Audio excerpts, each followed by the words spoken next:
I'm not gonna lie, I'm a little bit sore. I might have a broken back. I mean a leg. Smile. Limping. Yes. Very not good. Yep. Look at me. No glasses? Nah.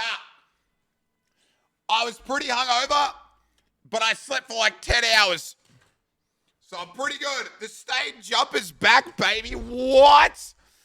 Oh, I'm so sore, dude. Dude, I was thinking about this. Like today. Dude, it's so bad. Like I can't. I think I have to unironically retire now. I think it's over for me. You know when John Mayer said, "My body is a wonderland." I think he was talking about someone else's body. But my body actually is a wonderland, but it's the wonderland from Sydney that got shut down 25 years ago that's completely abandoned now. That's my wonderland. Like, you know, there's mold, there's like everything's falling apart, you know, it's rusted. Like that's my body at the moment. It's full fucked. It's full fucked. It's bad, bro. It's bad. Hey, we won though. Chat. We won though. I don't give a fuck. What the fuck? That is fucked up.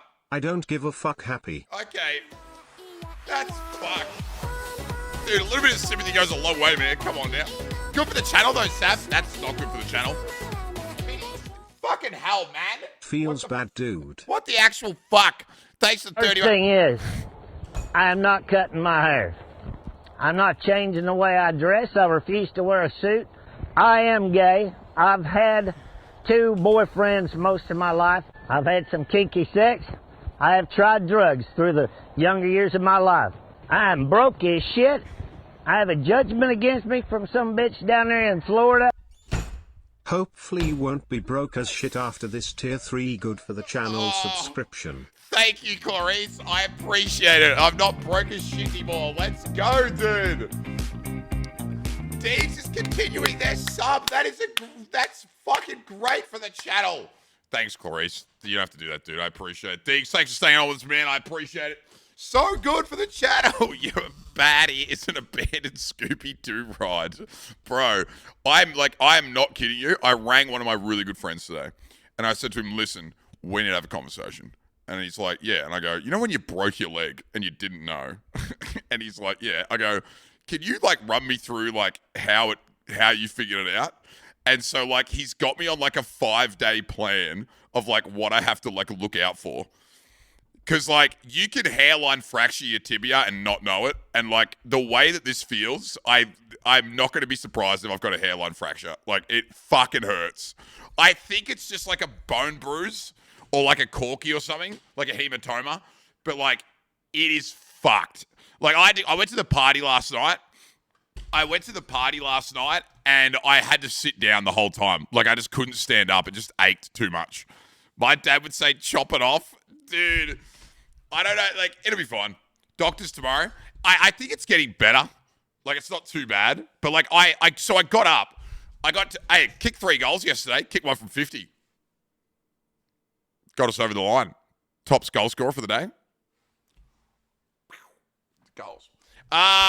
Yeah, big goals. Yep. Hi, Brody. Check out this stuff from D. Very cool, very swag. I like him.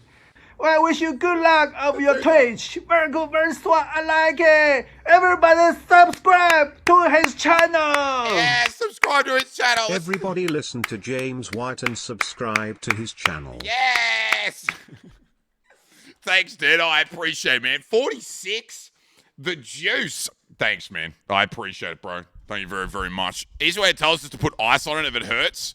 Yeah, I put ice on it straight away and it didn't hurt that much. Oh, my God. Yes. Yes. Good for the channel. I listened. Thank you, guys. I appreciate it. So good for the channel. That's fucking great. Sub age almost as old as your actual age. Nearly 4 years, bro. It's fucked up.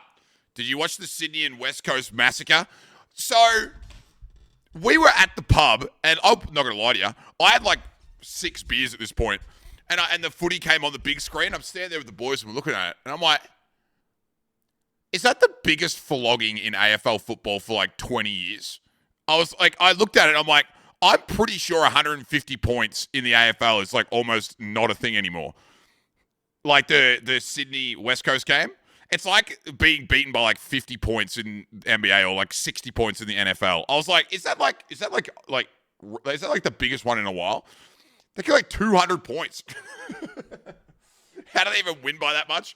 Bro, I have no idea. Sydney just absolutely torched them, dude. It was wild. Absolutely wild. I don't really keep up with the footy because I have our own stuff and I follow the basketball more, but it was the top 4 in VFL, AFL history, and the last was in 211. 190 is the record, and they won by 171.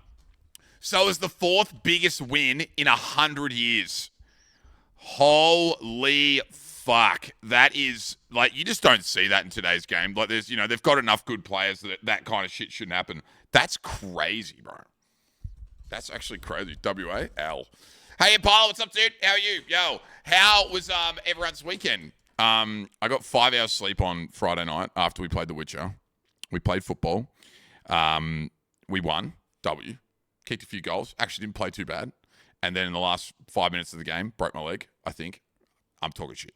And then went to Melbourne. No, went to Geelong to Spanky's 30th. And then I fell asleep in the car on the way home. We got a lift back to Colac. Thank God I didn't have to stay in Geelong. Thank fuck. And then I passed out at 2 a.m. There, thanks. Not great for the channel, Prime subs, but, we'll take it. Every little bit counts. Thanks for the 30, Steph. I appreciate it, dude. Thank you. I got to work at 9 a.m. both first days of the holidays. Let's fucking go. Good shit, dude. That's good as. Hey. What's up? Oz, your birthday? It's Steph's birthday, guys. Phil's birthday, man. Get around it. I lost baseball, but I had a good game, and now I'm sore from pitching. You throw? I'd be a good pitcher. I fucking whipping him, bro. I'll show you one day. It's fucking crazy. They have no players. They're all injured. They have 23 to pick from, and half their team's under 20. That's crazy. They're so bad, aren't they? What the fuck? I'm old. How old did you turn? Do you know what else pissed me off about yesterday? Not that it really worries me, because again, I get it. I live in Colac, and I'm not it's whatever. Like, I'm not going to get really upset about it, but I'll get a little bit upset about it. I saw the Instagram stories, and literally every single person that lives in Melbourne that I know was at a fucking party, and there was one guy who wasn't invited to it, who had no idea that it was even on. This guy. And I'm like, what the fuck, man? You're gonna fucking tell me? Am I the old guy that just, I was thinking that, and I was like, am I the old guy that doesn't get invited to parties anymore? Like, is that it? Like, am I the old guy that everyone's like, yo, should we invite the oldie? Like, should we invite Brody? I'm like, oh man, I know he kind of fucks the vibe. Yeah, I mean, he kind of fucks the vibe because he's too old and weird. I was like, what the fuck? Just got a dark core at the pub waiting for you. Oh, I was pissed off, man. After the LA Dream incident, you're not invited anymore. People don't want to be seen around me because I'm a brand risk. Okay, got it. Hey, Mads, what's up, dude? How are you? Just be young, easy. Oh, it's fine. I get it. Nah, fuck them. It's all right. Don't worry. Fuck them. I'm not talking to any of them anymore. They can all go fuck themselves. Every single one of them. Fuck them. I probably would have been able to go anyway, but it would have been, it's whatever. I don't get it, dude. I get it. Nah, fuck them. They're all out here. How's the hairline? Pretty good, actually. Pretty good. Dude, you want to know what happened to me last night? Like, and listen, just get all your copiums, get all of your copiums out of your system now because this happened, okay? How you feeling? I got a headache. Get all your copium out of your system. This happened, all right? I'm not lying to you. This happened.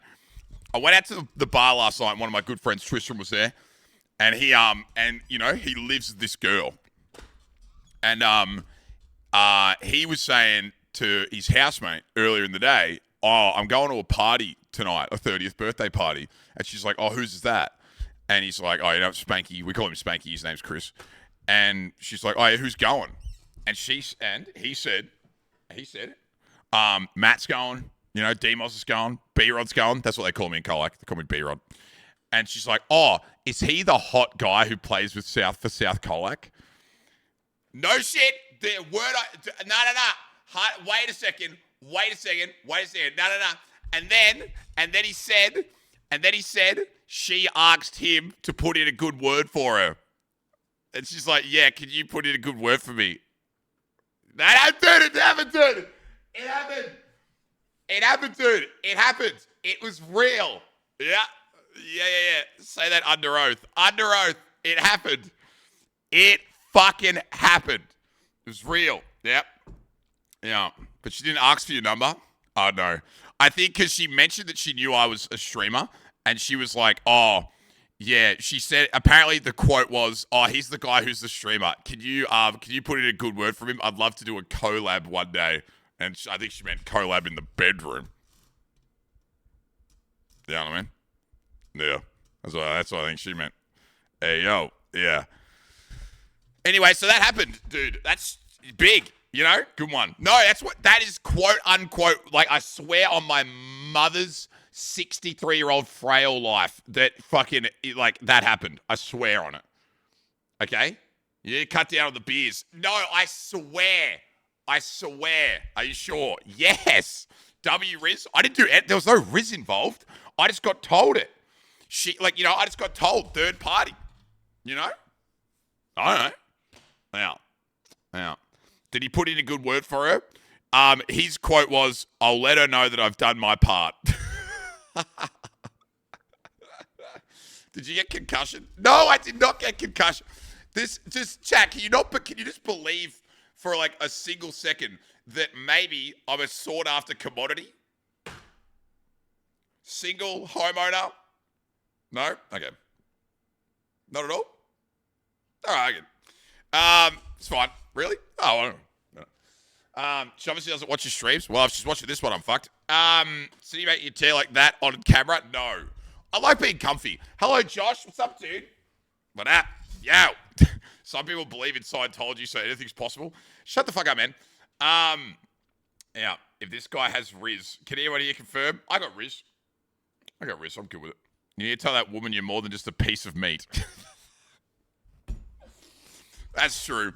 And then it was fucking shameless because, like, I don't know who she is, right? And she's like, and I said, and I'm like, and what did he say? What was his quote? His quote was, it's and then Brody woke up from his dream. No, shut up. Because, like, I said, oh, I've never met her before. Is she nice? Like, is she a good chick? And he goes, and, like, classic Australian, it's fucked up. And he's like, yeah, no, mate, she's a fucking great chick.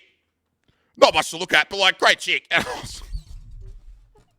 I was like, dude, that's not how you sell someone, bro. I'm like, that's not how you fight. Well, that's what I was like, dude, come on now. Like, come on, man. Can't do that. That would be my 13th reason. What? 13th reason for what? Bro don't got no girls. Me? Oh, no shit. I just thought it was funny. I haven't been like third party attempted hooked up with since like high school. So it was funny as fuck.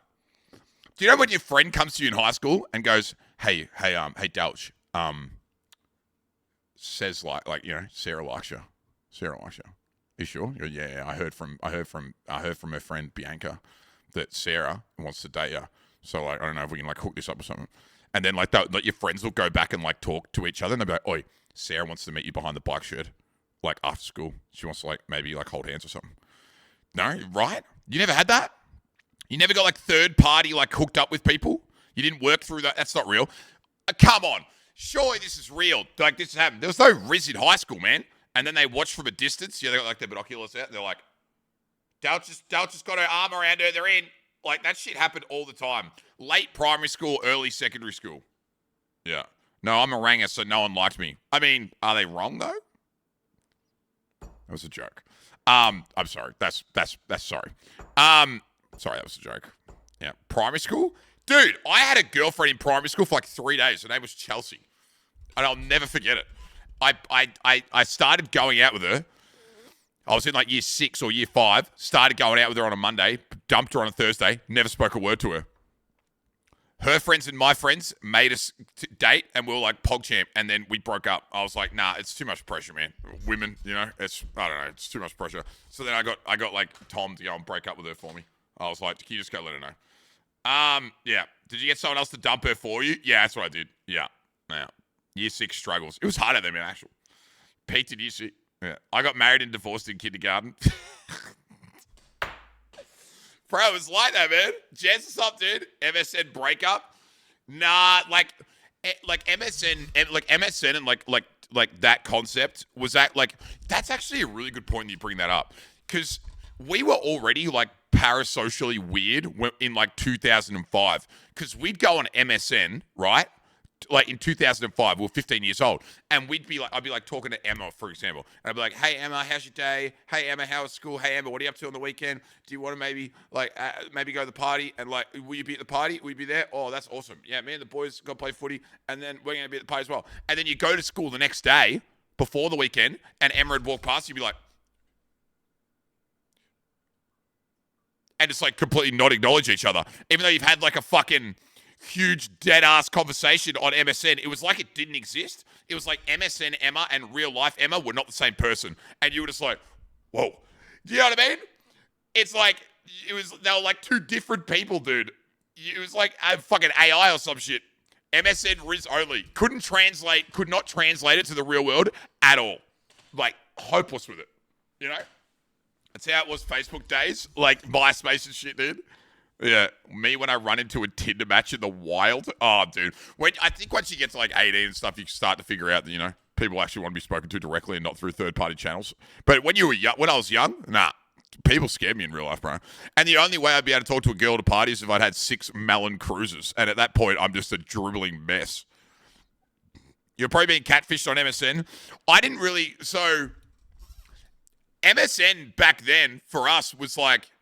It was only friends. There was no randoms. You know what I mean? There was no randoms. It was only friends. Like, you know, I don't know how. Wait, can I ask a question? Because, like, I don't remember this. How did you add people on MSN? Email address? Was it an email address? You need their email. So they had to give you their email address. Yeah, right. And everyone would just, like, pass around each other's email address. What's MSN? MSN Messenger. I'll show you. I'll just show you. Yeah, it was. Yeah, right. And people would pass around their emails. Yeah. MSN Messenger. So what would happen is, it's a really simple concept. It was actually cool as fuck. I loved it. It'd be like, it was just a chat message service. So like this. So you would log into the app, like MSN Messenger, right? It was just like an application, and you would log in. And when you logged in, you would be online, and then you could. And when you're online, you could message people. So you could like double click on Charlie because he was online and have a 1-to-1 DM with him. And they would look like that's the exact same image, you idiot. And it would look like this. It would like pop out. It'd pop out a tab. for you and Charlie's conversation, and you would have like a conversation here, and you could have multiple tabs open. It was just like DMs. It was just like DMs, but you could only talk to people when they're online. So you wouldn't, if you weren't online, no one could harass you. You know? Yeah. When she was about to send a nude or go on cam and her mum disconnected the internet, I would actually say that I'm pretty sure I saw like my first pair of titties on webcam, because like, yeah, like yeah, I remember it. Like, I remember it to this day. Yeah, I don't want to say her name, but she had like the little webcam like icon here, you know, and like I was W Riz because I didn't have a webcam, but like you know, W Riz by me. Got some titties. It's pretty cool. Yeah. With dial-up speeds, it was good, man. It was kind of a pretty cool concept though. A little bit before its, not a little bit, like I wouldn't say it was before its time, but like it was kind of cool. And you could have like group chats, so you could add like say 1, 2, like that's a bad image, but like you could add Charlie, Geek, and Jerry into a group chat, and you could all sit there in group chat. You know what I mean? It was essentially like Discord, basically, you know, in a way, but there was no like general for everyone on your friends list. You had to like add them to groups and stuff. It was pretty cool, man. It was, I don't know, I liked it. It had like file transfer, so you could like transfer people shit. It was pretty cool. Yeah. No, it was revolutionary. Yeah, it was sick, dude. It seems ancient. Oh, it is ancient as shit. It probably still operates. You can probably still download it. Like, I can't imagine that it would cost much or even cost anything now to just have like the like it running. I don't know. Dex, what's up, man? What's going on? Did you send people your cock? No. And here's why you wouldn't do that. You want to know why? Because nothing was encrypted. Oh, well, when I say encrypted, it was like, so it was a desktop app, right? Chat, I didn't. And here's the other thing. You got to remember something. Hold on. Let me just clarify something really quick when it came to MSN and like sending photos and stuff. If I'm not going to lie to you. You know, like, I'm still going to say that. I never sent nudes, but like, you know, I was a teenage dude and like I was talking to hot, whatever.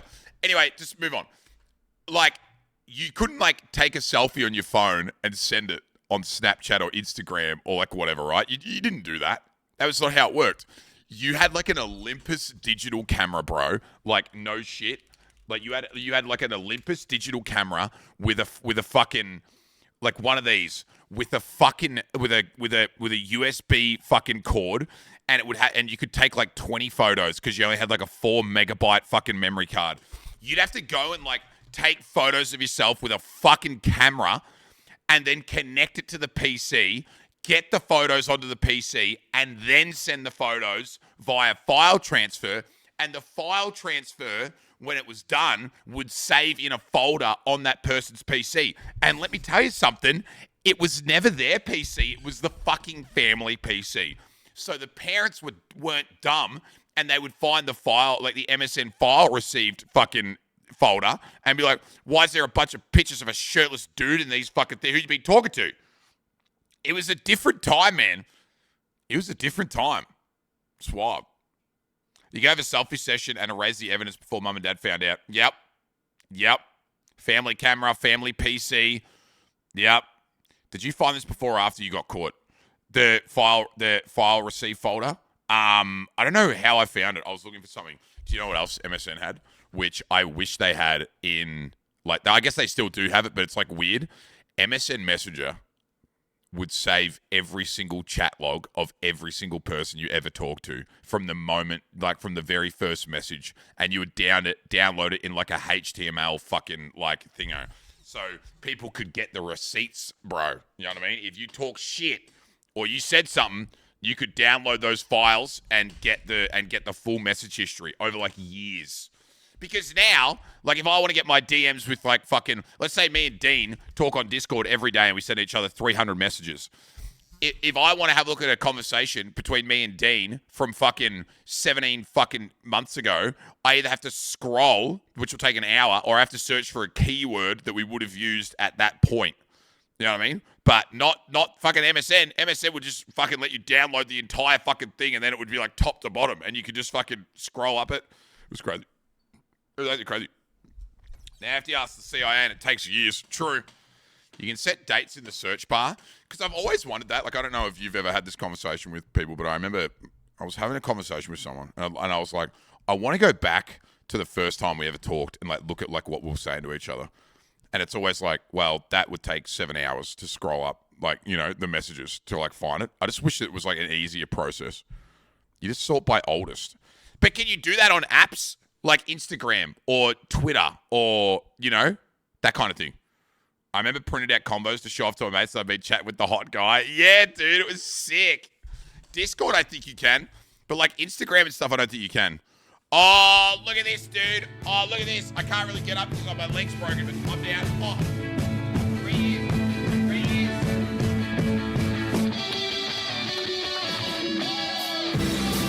Actually, kind of rare. We haven't heard. Fucking hot this.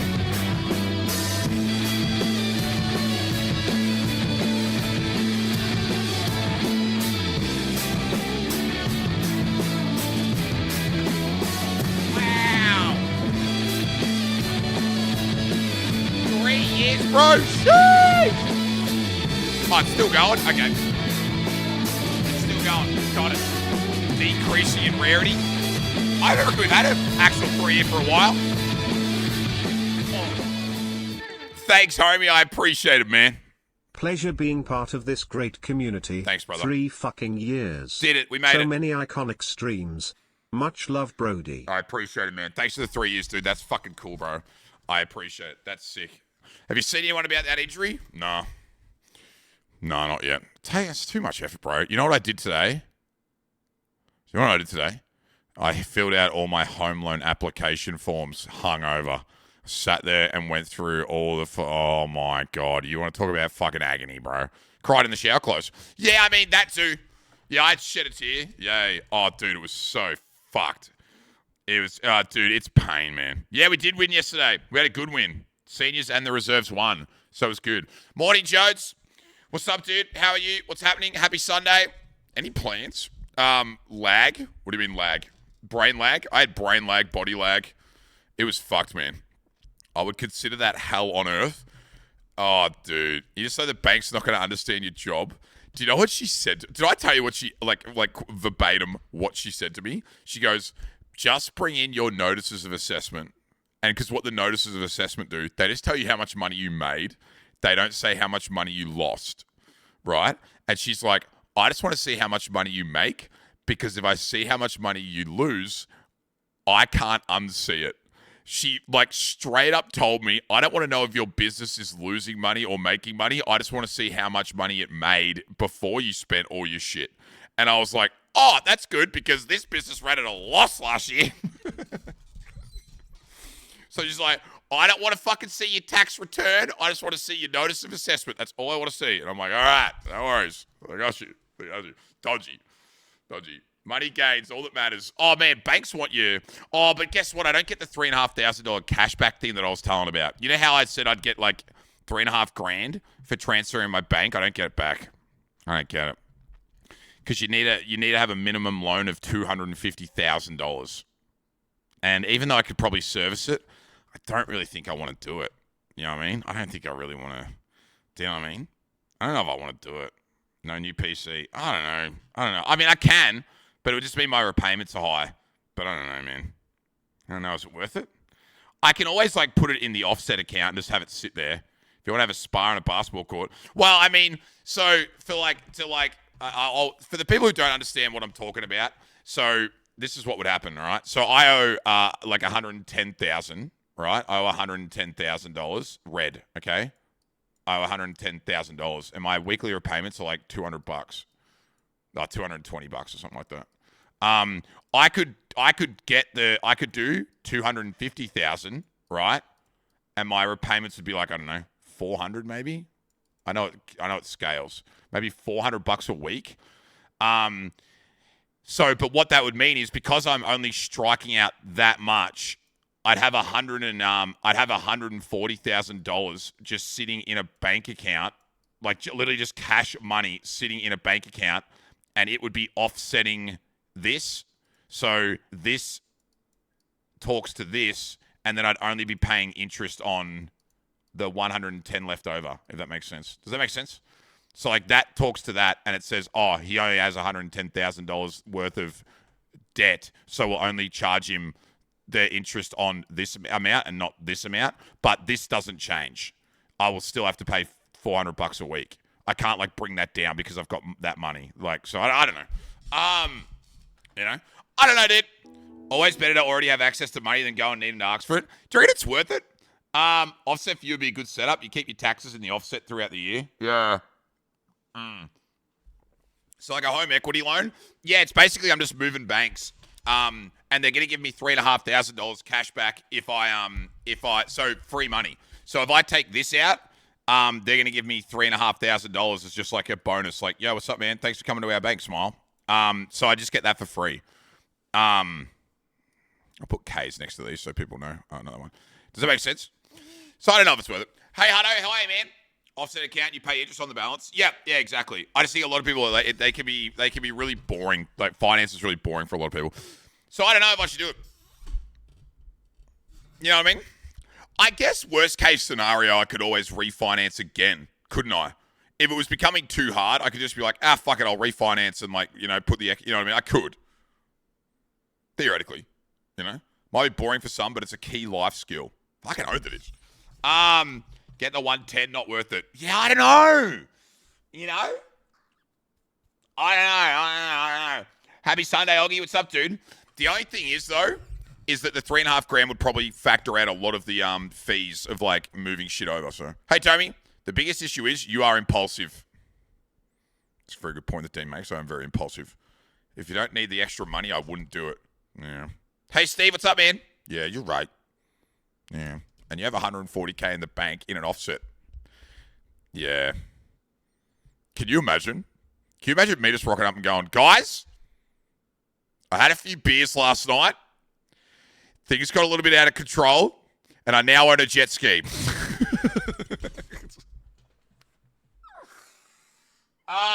You know what I mean? Yeah, dude, that's fucked. That's true, though.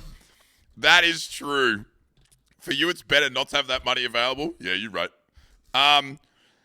Do you have a credit card? If so, how controlled are you on it? Me? Dude, I know that I talk a lot of shit and I'm impulsive. I never spend money I don't have. I've had a credit card for 5.5 years now and I've never paid 1 cent of interest on it. I bring it back to zero almost every week.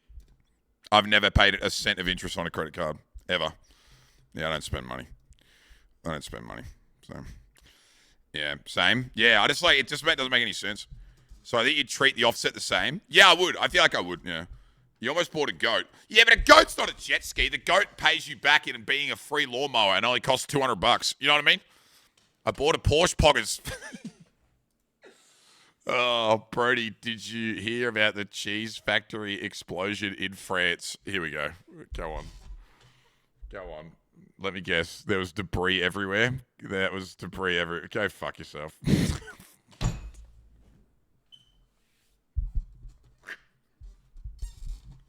Get out of here. Get the fuck out of here, dude. Oh, the cheese. You idiots. That's funny, bro. You get 6 really nice jet skis. You reckon? You realize you need to feed the goat? Yeah, grass, which I've got plenty of. I don't know. There is a very good chance that I might not even be able to service the loan, so I don't know. It could be cool to have an offset account, though, low-key. I'm not going to lie to you. It might not be, like... Don't you think it just looks cool to have a lot of money in the bank, too? You know? Don't you think it just looks cool? Makes you feel better about yourself. You're like, yo, look how much money I've got. But you don't have it. That's the bank's money, but it looks like you've got it, and you're like, fuck yeah. I look rich. You know? But when it's not yours. Yeah, but it's still like, it's like a placebo effect. You know? It's like a placebo effect. Why did the computer get glasses? Why? Yeah. Look how much debt I have. Shut up. Should get an offset account regardless. Keep the tax amounts in there to offset your interest. It wanted to improve its website. Shut up. I think I am going to just see how I'm feeling tomorrow. If I wake up in a silly mood, I might do it. If I wake up in a stoic, financially secure mood, I won't do it. But if I wake up in a silly mood, I won't do it. I don't know.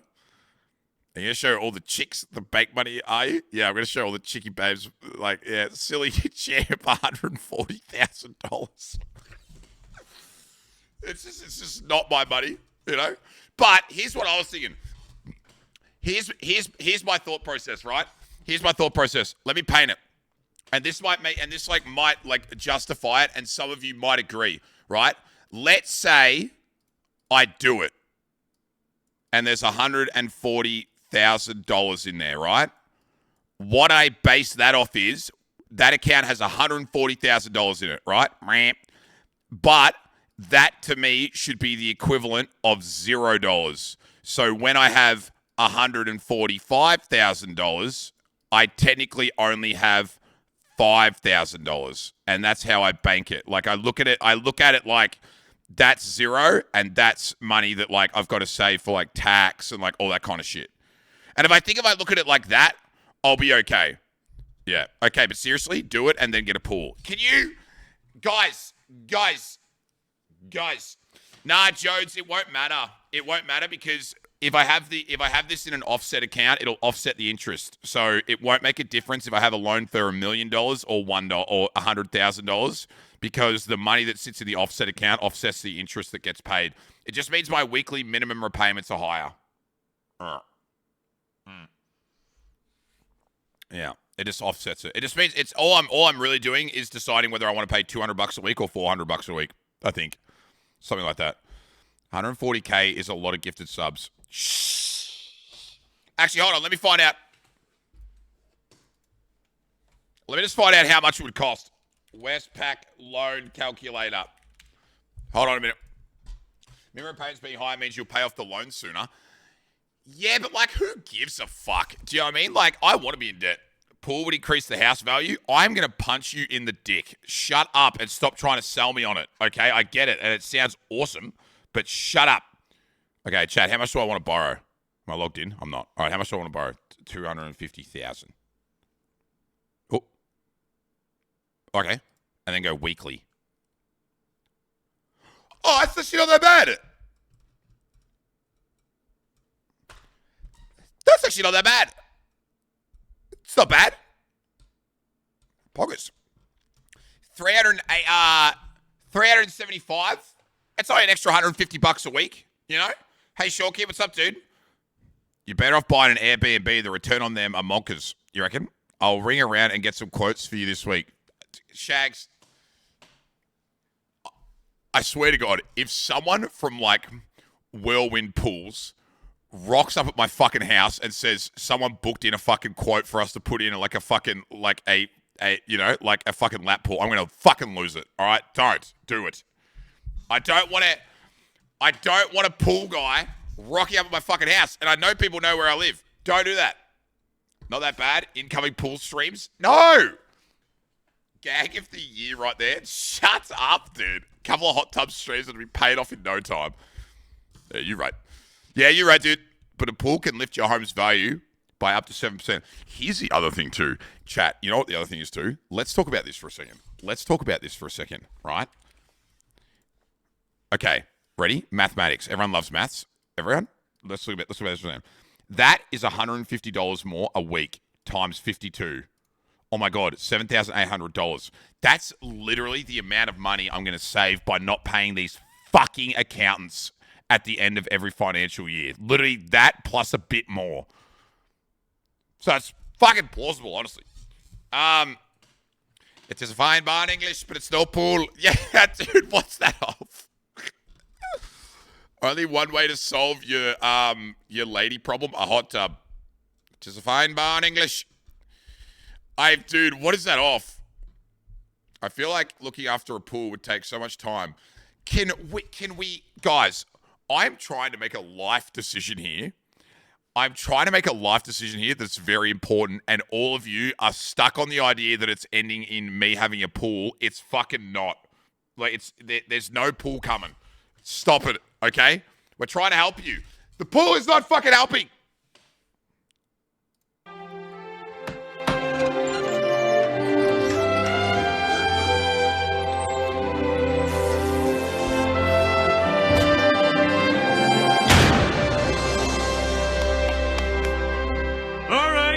Everybody in the pool!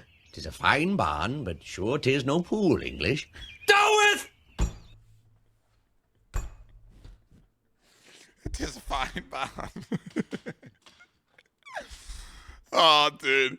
If there's no pool, then why the fuck am I even here? Well, listen, we can talk about the idea of getting a pool at a later date. We'll see what happens. All right? Yeah, I saw that, Steph. We watched that, dude. Hey, Nut. But how do you know if you don't try it? No. I love how you knew the accent before you knew it was from. I remembered the quote. Yeah. 140K. Dude, it's not my money. Get out and play. Diggs! Yoink, I'll be taking that money. 420. To put towards the pool. Thanks, dude. Yo, I appreciate it. By the way, are interest rates going down or up in the next 2 years? Any financial people want to just let me know? What are you getting a loan for? I'm refinancing the home loan, Yernan, from an old one, from that that dodgy bank that I had to buy the house through because no one wanted to take my income because they thought I was an OnlyFans model. So they're like the interest rate on that home the interest rate on that loan right now is like 9%. So it's fucking hectic. So I'm refinancing it. Yeah. To the moon. They're gonna keep going up. We're about to go into recession. So guess, does that mean up? Does that mean up? Is that what that means? I don't understand finance. Or alternatively, just go digging around the house foundations. You think I should try and search for gold? Interest rates are on the way down. I was talking to my branch manager the other day. Really? Oh, we can only hope. We'll see what happens, dude. I don't know how that works. Yeah.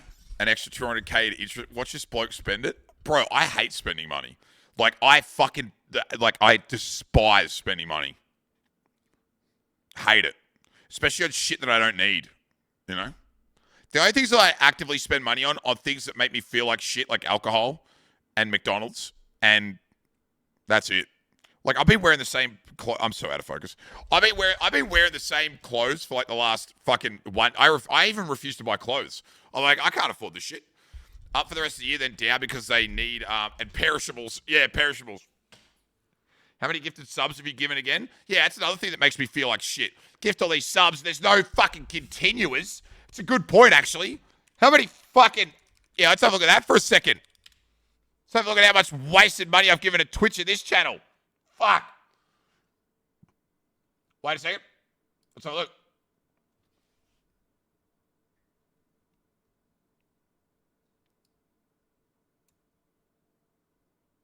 That is fucked. Basic. 14 months.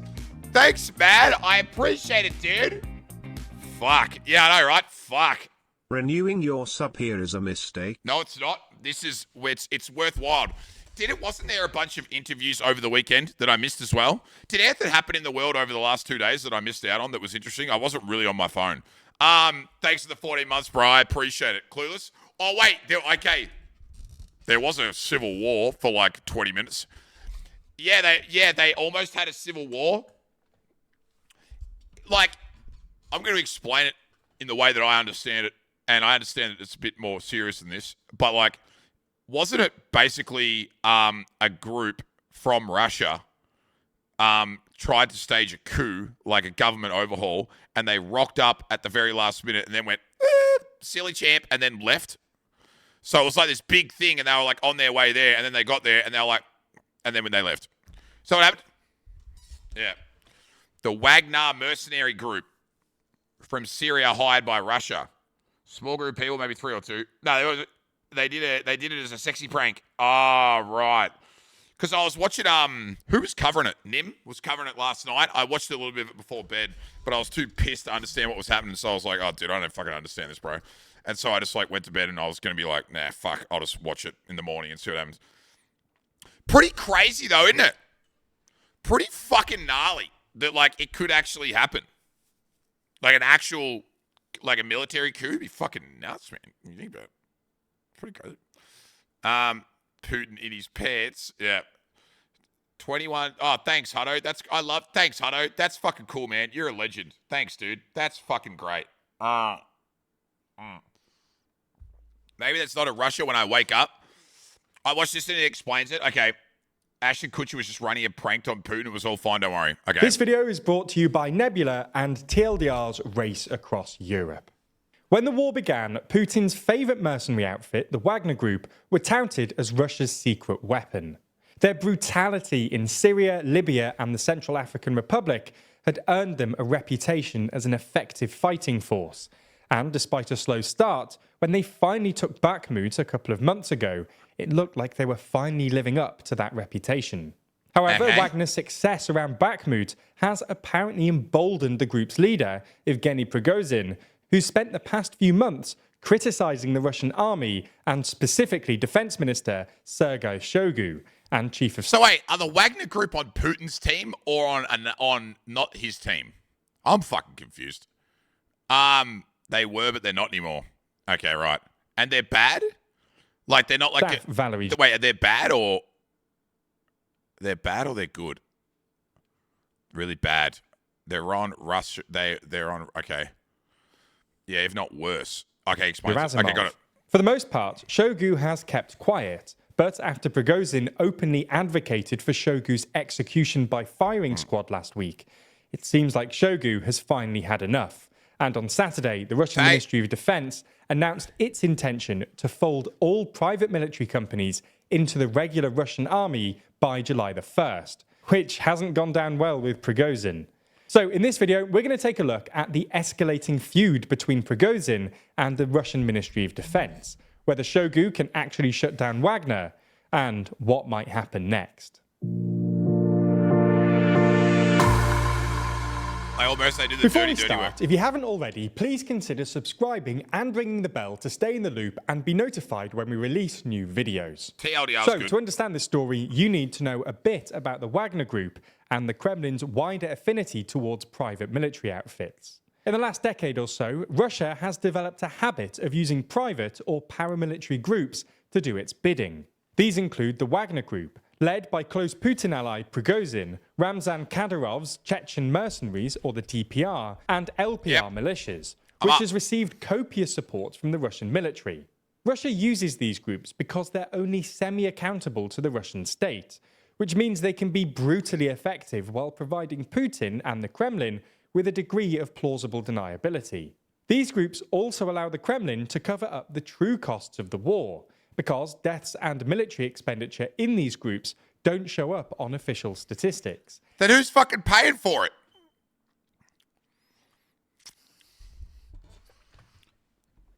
Or is it just fucking corruption at its highest level where they don't have to? The Mexicans are paying for it? You with the 140K?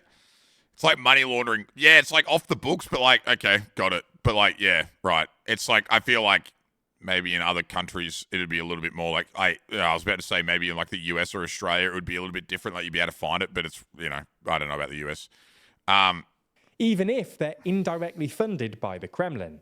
This arrangement worked well until January, when Wagner took Soledar, a small suburb to the north of Bakhmut. Already asking more questions about the financing here than your loan offset arrangements. Because I'm not funding a fucking military coup. Or am I? Maybe I am. Maybe that's the real reason why I'm getting a new home loan. Maybe. I don't know. I'm not, by the way. I kind of like Anthony Albanese. I think he's cool. Congratulated on the advance by the Russian Ministry of Defense, He's cool. who had previously refrained from acknowledging the group. Prigozhin responded to this by posting a video to Telegram, where he essentially implied that Wagner was more effective than the Russian army, and that they didn't need their support. In retaliation, the Russian army stopped supplying ammunition to Wagner. This sparked a furious reaction from Prigozhin, who eventually pressured the Russian Ministry of Defense into restarting ammo supplies.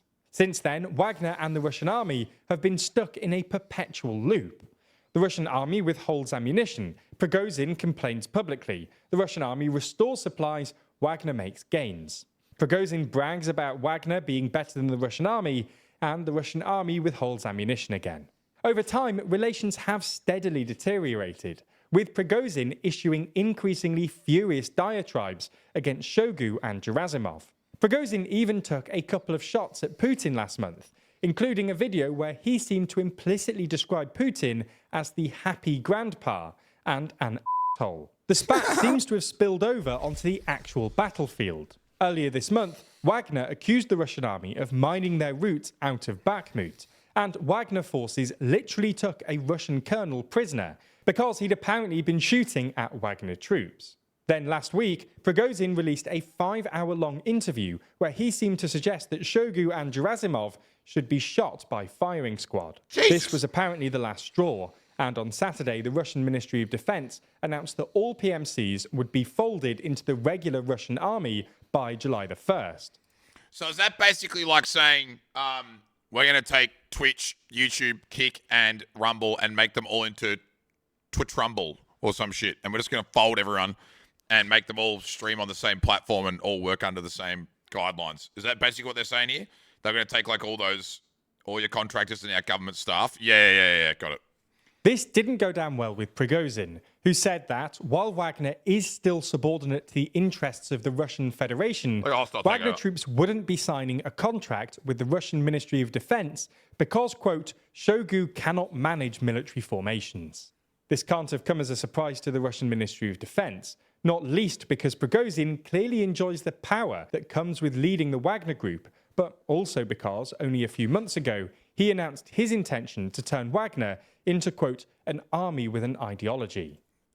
It's not necessarily about what happened yesterday. I just need to know like what the concept was as to why it would even start. So this is actually really informative because it's like at least explaining why they were at least pissed off in the first place. From someone who had no idea what the fuck was going on over there and like had no idea what was happening, it kind of like looked like to me it was like a bunch of like civilians standing up for their rights and like charging down on fucking Capitol Hill kind of shit. You know what I mean? Like that's what it looked like from the outside because I had no idea. At least now I kind of get it. And then yesterday and then the stuff that happened yesterday will make more sense. And then So what happens now? Well, it's unclear.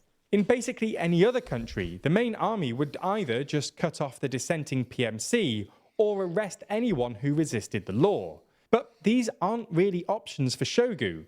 Wagner is just too significant to Russia's war effort for the Kremlin to stop using them, and it's hard to see how they could arrest Prigozhin given his political influence in Russian nationalist circles, and the fact that Wagner forces could literally prevent Shoigu and co. from physically detaining him. This leaves Shoigu and the wider Ministry of Defense with a difficult dilemma. Either they commit to this new law and try to arrest Prigozhin, or back down. Both options are risky. Arresting Prigozhin could trigger a mutiny by Wagner troops, and it's not even clear it's possible. But backing down would only embolden him, which would probably end up making relations between the Ministry of Defense and Wagner worse in the long term. So you get the idea. The Russian Ministry of Defense basically wants to shut down Wagner, but it's not clear they even can, because, well, Wagner is just too powerful. In a way, the Kremlin should have seen this coming, and Russia's over-reliance on Wagner was always risky. Okay, so I've got it now. Yeah. And exists outside the rule of Putin's government. Yeah, I got it. Okay, I get it. Right. And then the reason that it started yesterday... So, TLDR, again, was the Wagner group yesterday essentially marching towards Moscow to be like, fuck off, we're more powerful than you, and we're coming to prove it kind of thing? Is that basically what was happening? Like in a real kind of like back end, like without a lot of the, okay, got it.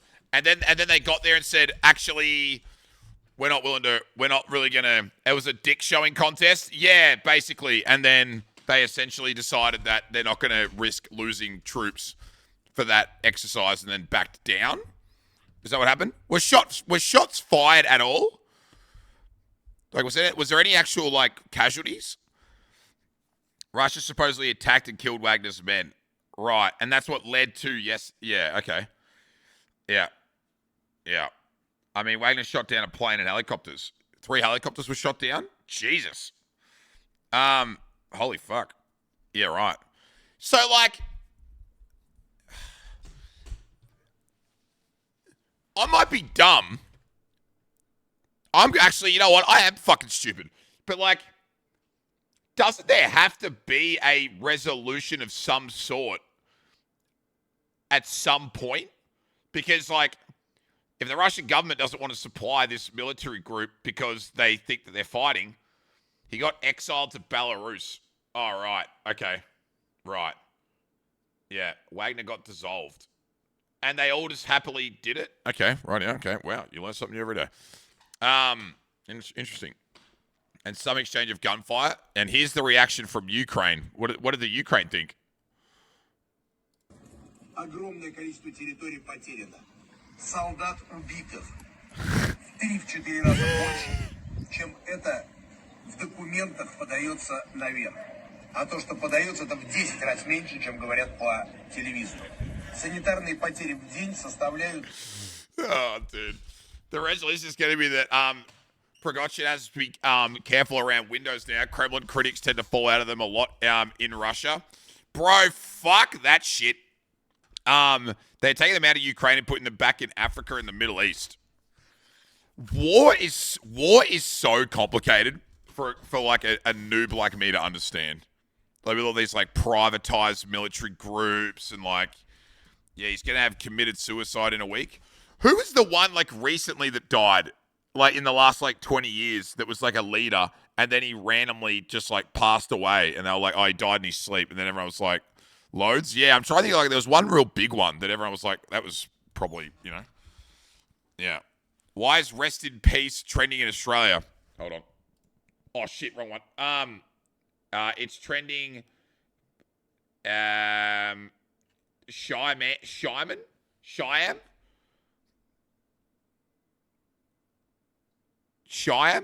Maybe? I don't fucking know. I don't know how trending fucking works, dude. I don't know how trending fucking works. We got Warney, Rest in Peace, Russia, Moscow, and Simon Cream. Fuck. Yeah. Most people that Hillary Clinton and Joe Biden know. Yeah. You should avoid drinking tea. Sometimes it happens to have poison or radioactive materials in it. Actual. What fucking year is it? I don't know. There's RIP for the submarine billionaires, and that Shyam guy, and also Jeremy Renner because of a hoax. How funny is it that, like, oh, it's not funny. No one's going to give a fuck about the submarine within 2 weeks. Not even 1 week. I would go as far to say right now that it's fucking over. You know, like it's just fucking, no one cares anymore. Prigozhin used to be a hot dog salesman, then started catering for a hot dog salesman. What? That's pretty cool.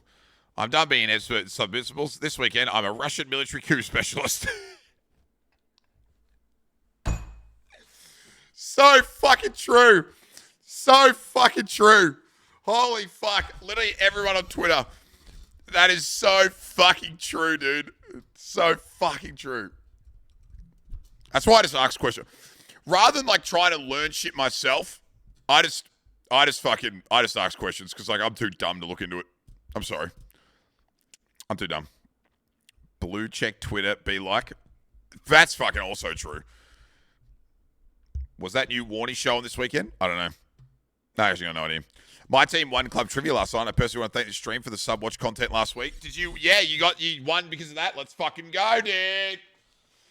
It was confected anyway. Like they'd gone to an expert and said, "I was probably imploded and everyone inside instantly liquefied. It just would not have filled the news cycle for days." Yeah, true. It's a good point. The amount of advertising and fucking views that shit got. Holy fuck. That's crazy. The show started tonight. It ends tomorrow night. Wait, it's only like a 2-day thing? What? Looked decent. The butcher, the promo vid, but it seemed like it had a good story about his life. Nah, I don't know about that, bro. Warney headline: worst piece of TV ever. Should we look at the Warney tweets? Let's see what they're saying about Warney. Let's see what they're saying about it. Welcome to Warney's world. Let's see what. I completely forgot to watch Warney tonight. Oh no. Anyway. Oh, dude. I won't be surprised if this is Alan Border. Okay. Warney is absolute bin juice, almost insulting. I understand they need to take creative license, but this is outrageous. Shane's life deserves a $50 Hollywood feature on his cheapest chips TV movie from Wish, which might as well be called Underbelly Warney. Oh, dude. So people are not happy. Just a reminder, the women's Ashes test was set to go down the wires on the 9 secondary channels while Warney gets the main channel treatment. That's kind of shit too, though. Harsh Roy. Roy seems like yeah, I mean, I fucking get around Roy, dude, you know? So guess who this is meant to be? Steve Waugh. Oh, dude. If my daughter did this in her year 10 media class, I would give it a 3 out of 10. Mike Tompkins is molding. Absolutely molding. What even is all this? So, for the people who don't know who Shane Warne is, or like why it's a bit of a thing in Australia at the moment, is because Shane Warne died really recently in like the last year and a half, and they've made a documentary about him, which is like really kind of overzealous, if that makes sense. Like it's a lot about his partying and he's like, you know, and him being like a bit of a, you know, like silly champ dude. But he died very young and in pretty, yeah, it's like a drama film. Yeah, it's kind of like, what do they call those dramas? What do they call them? It's like an adaptation. It's like a dramatic adaptation of his life. Or a biopic. Yeah, like a biopic or something like that. Yeah, it's kind of, it's just kind of a little bit on the nose because he died so recently. He died 18 months. Yeah. Good for the channel, paid. You Brody Eel Brody Eve. Thanks, dude. Yeah, I appreciate it. Thank you very much. What's up? Thanks, dude. They had a scene where he apparently took a pill or something and they played it off as a joke. Oh, really? Relevant critique? Got it. Things I'd rather do than watch Warnie on Channel 9. Eat my own waste, get in a Titan submarine, and hang out with Ollie Robinson.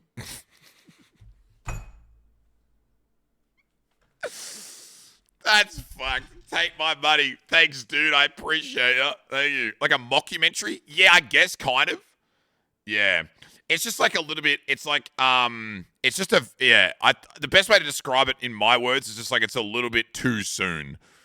I don't mind if you want to make a documentary about him in 10 years and like dramatize it a little bit and like have a bit of like, but only a year and a half after his death, when there's a chance that not even there's a chance that maybe fucking half of his fucking, his estate hasn't even been settled yet, bro. That shit takes ages. And so like the fact that they've got dramas, like, you know, still like they got a drama TV show coming out about him this close. Like, it's just way too soon, I think. You could have waited 10 years and people still would have hated it, but at least it wouldn't be on the nose in that way. Yeah. Nothing better than time to get perspective and heal wounds. I know, right? They were producing before he died, but they still could have delayed it. They were producing it before he died. Yeah. I mean, from that standpoint, I understand, but, you know, I don't know, man. I don't know. Yeah, I don't know. It's like Channel 9 doesn't have enough money to, like, put it on the back burner. No. Where he took, then the dude plays him, hit the rewind button. Oh, really? Weird. Yeah. It's a cheap edit put together. It looks very low budget. I'll be honest with you. It looks very low budget. And that's another thing too. Watto's right.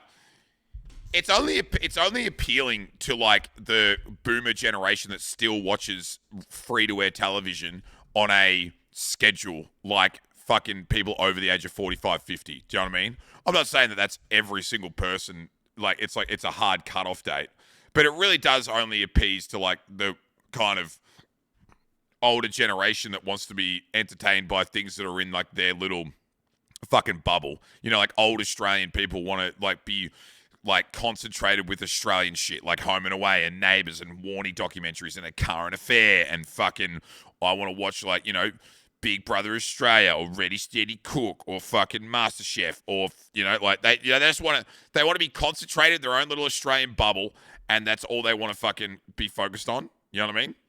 And so those people probably don't give a fuck. There's probably some fucking old couple right now, 50, 60 years old, who would just sit there being like, yeah, man, that's sick. Yeah, I love Warnie.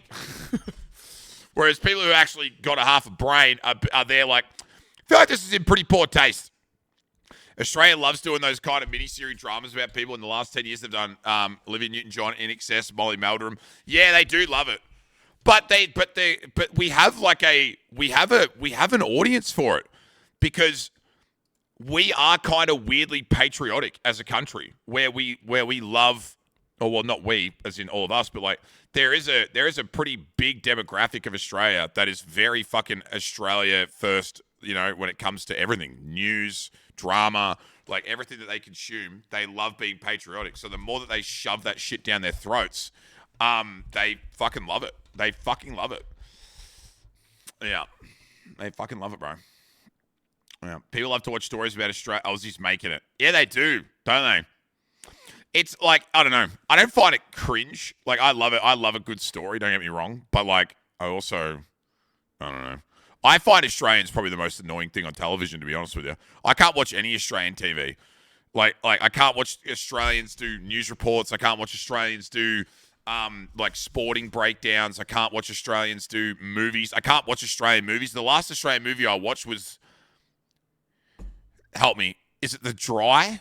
Is it called The Dry with Eric Bana? The one where he's out in the it's a murder mystery, and it's about that there's like a murder or something like that. That's the last Australian movie I watched, and it wasn't terrible, but like if they had done that exact movie in like fucking America or the UK, it would have been 10 times better.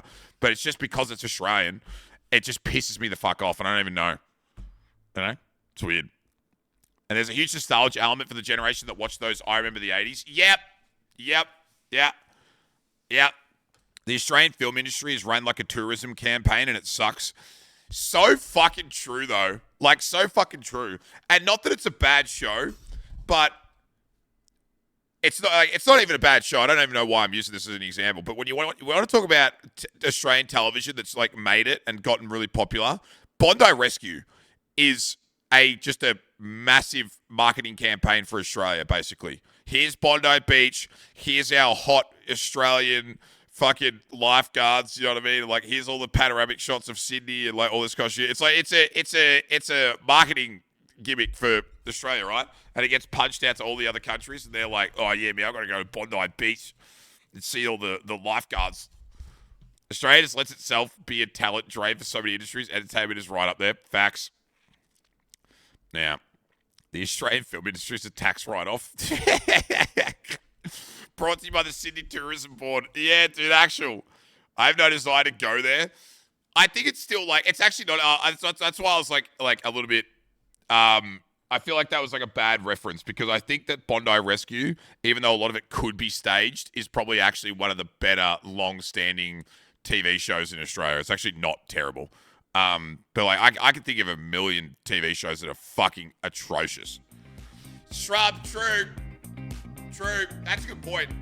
But you just, okay, hold on a minute. RBT greater than Bondi Rescue. True, but like this, you just gave me the best fucking like segue into like why I hate Australian TV. Because RBT, right? RBT, cops. You know what I mean? Like, RBT is like the most basic bitch simple shit compared to something like fucking Cops. You know what I mean? Where it's like, oh, we're breaking into fucking drug dealers' houses and we're fucking kicking down doors and shit.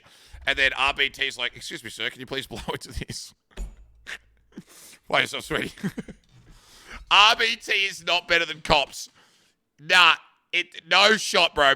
Cops is one of the greatest fucking TV shows of all fucking time. You hear the sound of your TV and you know you're in for a good night? I'm not going to... Wait, hold on, you ready?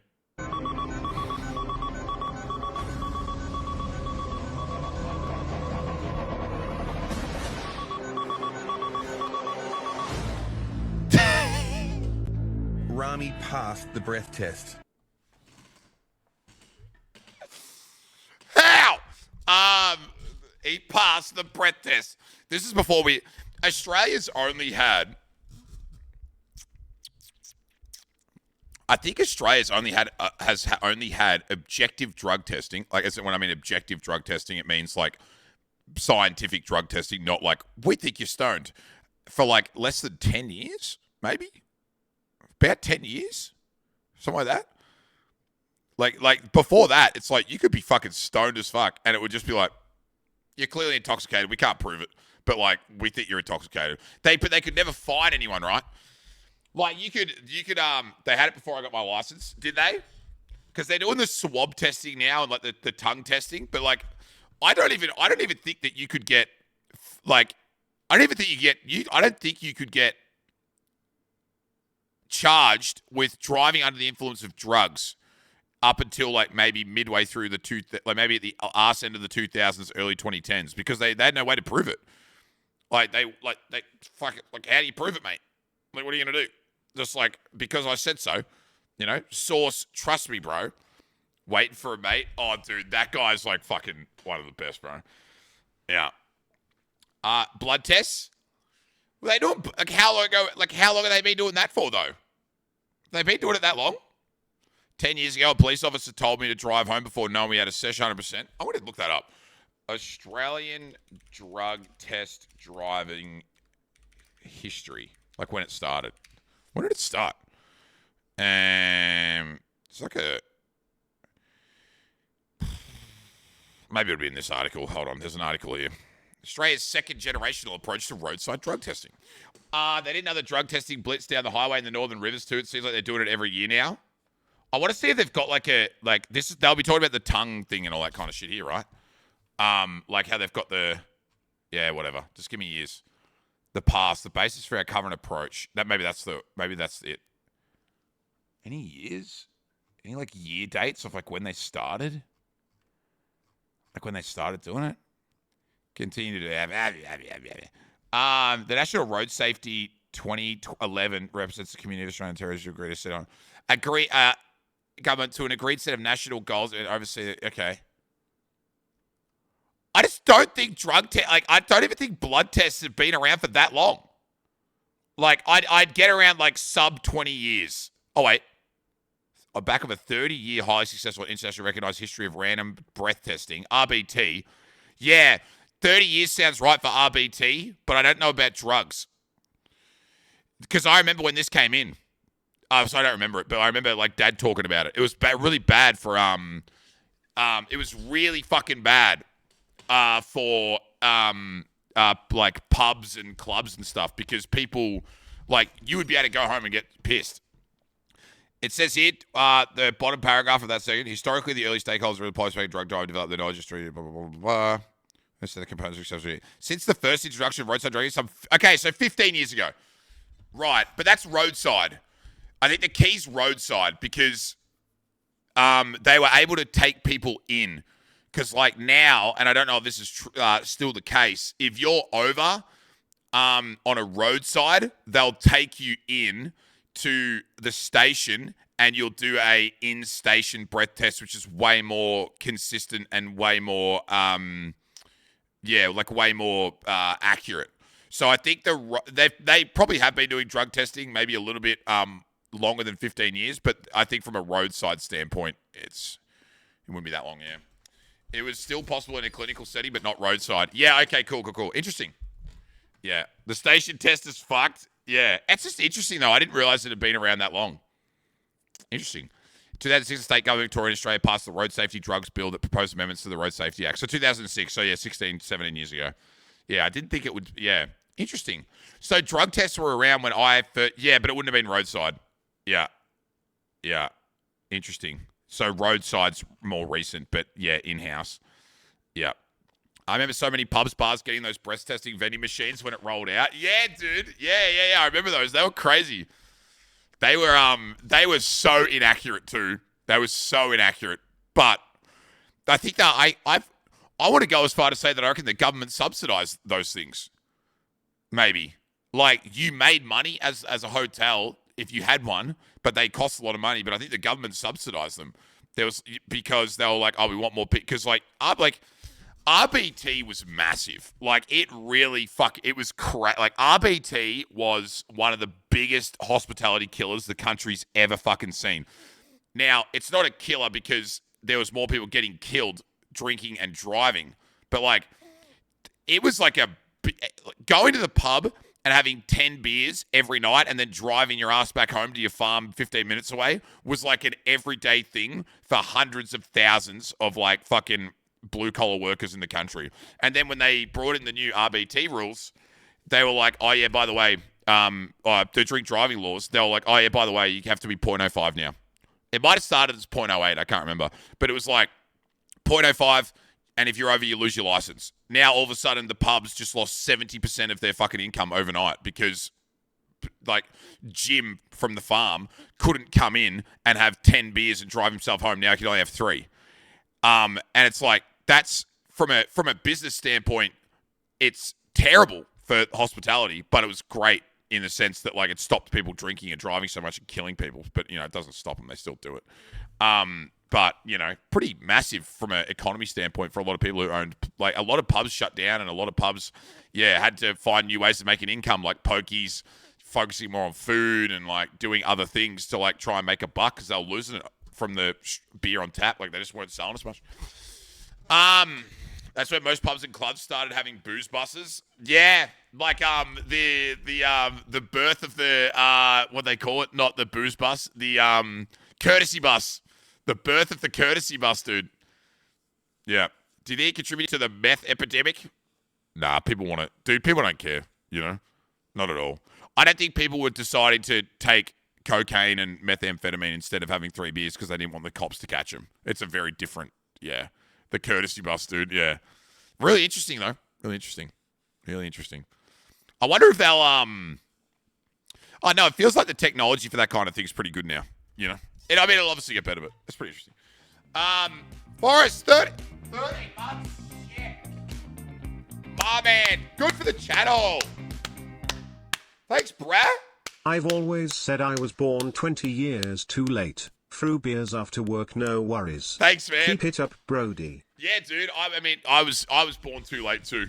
I think I was born too late as well. This technology era, it's too crazy for me, man. Take me back to when working at the pub 50 hours a week was like, a good gig. There was a reason people became members at pretty much every local pub. The free shuttle buses, dude. Fucking hell, good times, eh?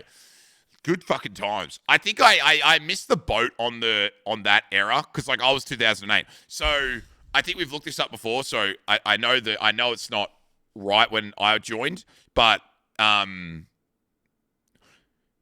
now that I think about it, hospitality changes in the last 20 years that affected us greatly. The biggest one, like it's in our generation, smoking was the big one.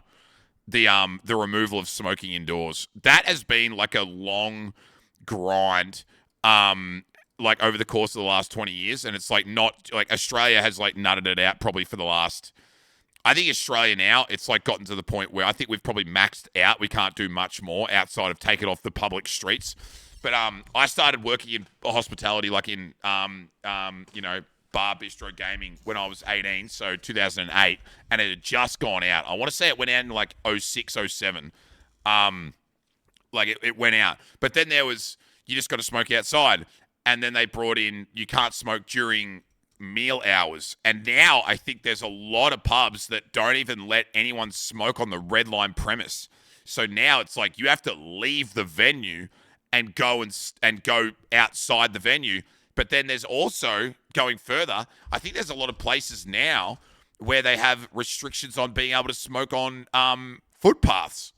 Like there's like designated smoking parks or designated smoking blocks on streets and shit now. Like you're not even allowed I think maybe that's a new thing. In Japan, they have like bus stop areas where you can smoke. Yeah, I think that's a thing. Yeah. It's fully illegal to smoke indoors in venues in New Zealand now. I think that's the same here. I think in Australia now it's about ventilation. So I think if I remember correctly, it's like ventilation now. So say we're in a room, I'll try and draw it 3D. So say we're outside and we're in a beer garden, right? So this is the beer garden. Yeah. So that's like, Yernan's standing here having a smoke or like whatever. There's someone else standing here and they're having a smoke as well. Like, whatever. I think it's like 3 corners of open air now. So like the top, this side and this side have to be open air or you're not allowed to. It's like, it's all about the ventilation now when it comes to like smoking areas or some shit. I don't know how it works. When I was in it, it was like there had to be certain square meterage of a room that had to have open ventilation or it wouldn't be classed as being, fresh and like, I don't know, ventilated enough for smoking or some shit. Many shopping centers and other buildings are banning smoking within a certain meter distance of entrances. Yep. Yeah, they have these in Japan.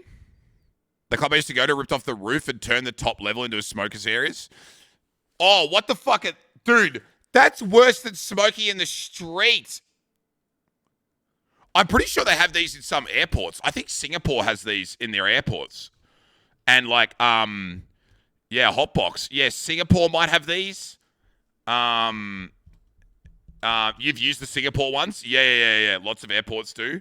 I haven't seen any in Europe, and I haven't seen any Hong Kong. Oh, I think, you know what it is, Yogi? I think it's Hong Kong where I saw it on my way to Europe last year. I think you're right. That's the one I saw in Hong Kong.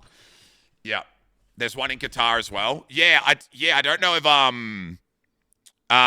don't know if any English-speaking Western has. Like, I don't know if they're in America. I don't think they're in Canada. I don't think they're in any of the airports around London, Paris, France. I don't think they're there. Rome Airport does. Okay. Yeah, I think I just banned them here. I think, and like, I kind of get like where the government's coming from. I think the government says if you can stay on a plane for 12 hours without having a cigarette, you can last 3 hours in a fucking airport as well, you bozo. Like, come on. Do you know what I mean? They're like, you have to be on the airplane anyway. So if you can last that long, then you can fucking last in the airport. In WA, the law they have is now that you cannot smoke anywhere where food and drink may be consumed, so it's so many public spaces. Ah, right. Okay. That's the same in Vic. Yep. Melbourne Airport has one.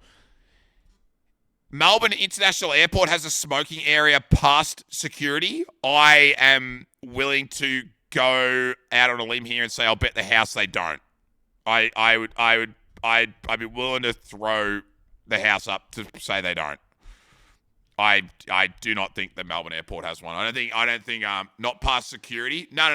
Like, you could go outside and smoke in Melbourne, but you can't not past security.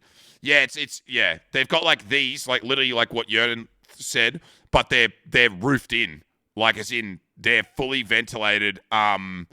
They're fully ventilated boxes inside the airport, like past customs, like where not where the restaurants are, but like it, like, you know, like they're just there in the airport, past security.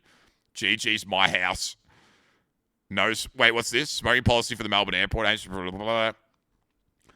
There is no smoking inside all airside areas. Smoking is also permitted in the following areas: enclosed with Melbourne Airport control buildings, within 10 meters of an air conditioning intake and ducts terminal. Interesting. Are you right? Are you that close? Looking at that box is giving me head spins. Bro, that is fucked. New Zealand recently passed a law where the age to buy cigarettes will increase by 1 year per year. Wait, really? You're kidding me. New Zealand smoking laws. Bullshit. Wait, what? New Zealand, that's fine, passes world first tobacco law to ban smoking. This country is believed to be the first to implement an annual rising legal.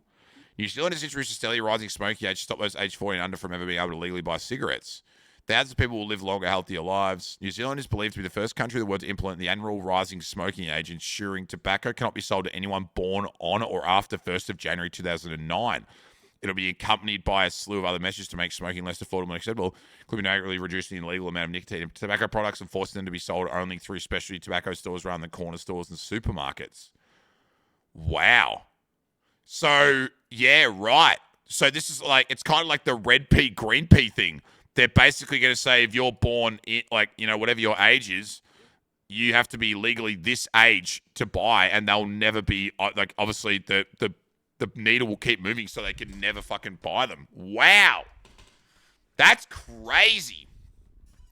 That's fucking nuts. That's nuts. If I'm being honest, it's a W, but also it could be detrimental based on where New Zealand is. And not that it really makes a massive difference, but New Zealand's open to a lot of fucking dodgy import, given the fact that it's a massive 2 islands. And the black market, like, importation of, like, vaping and, like, you know, chop tobacco or whatever could become like a pretty big, not like an underworld, but like it'll be. I don't think it's going to stop anyone seeking out the products. It'll just end up being more like weed. You know, you'll always be able to find it, but it'll probably be expensive. Yeah, grey market imports.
drugs legal and controlling the substances that are in them and the way that they're sold and the safety around it would raise so much revenue for the government to do good things with, and also be able to maybe make the drug rehabilitation programs in companies actually financially viable and actually have good systems to help people with drug addiction. Because I don't think they're there in a lot of countries, because the government, how does the government fucking fund them if they're making no money? Like, you look at like alcohol, for example, alcohol and cigarettes. It's a lot easier to help with the rehabilitation and the process of getting people off these addictions when the government's making that much fucking money from the tax revenue.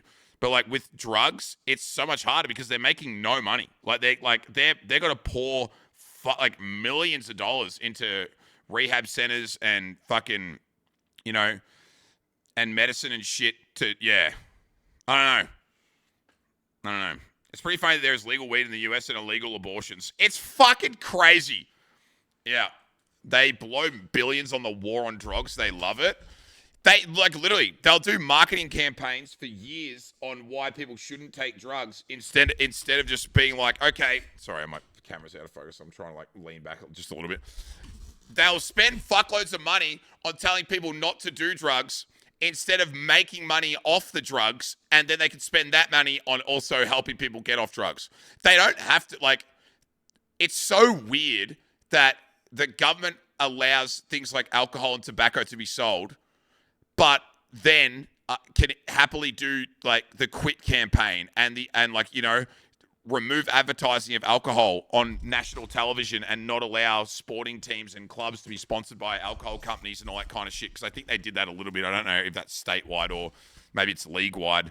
I don't know if the government can really overthrow that. But at least that's paid for. You know what I mean? Like, it's paid for because they're taking tax revenue and of the things they're trying to stop people to use, but then those big campaigns to stop people starting or continuing to do these things is paid for by the very tax that's being made off the products that they're trying to stop people from buying. So with the war on drugs, it was the exact opposite. We're making no money off this shit, but we're also going to spend billions of dollars telling you not to do it. And it's like, it's not going to stop anyone. So if you're going to try and get people off it, at least make some money out of it. Yeah? The US makes billions and billions and billions hooking people on drugs. They're called pharmaceuticals. Well, I mean, yeah, true. Yeah, I mean, yeah. Gambling is entirely legal and also never gamble. It's fucked. Yeah, but like, imagine how much money. Well, actually, I don't know this because like I don't know how it works. But like, can you imagine how much money somewhere like Crown Casino, how much tax money they have to fucking declare every year? Like, holy fuck. Bilbo, tax deductible Sunday. Let's go, dude. I appreciate it, man. Tax deductible Sunday sounds like a plan. I appreciate it, homie. Sorry, these conversations are a little bit adulty and weird, but I like them. Thanks, man. I appreciate it. They don't pay tax. That's part of the current investigations. That's why I prefaced with the caveat that I'm pretty sure the tax being paid by major gambling organizations is probably fucked. They spent years telling us not to do drugs, and now we can go to the government website to order weed. Yeah, I don't know. It's like, you know, I get it, man.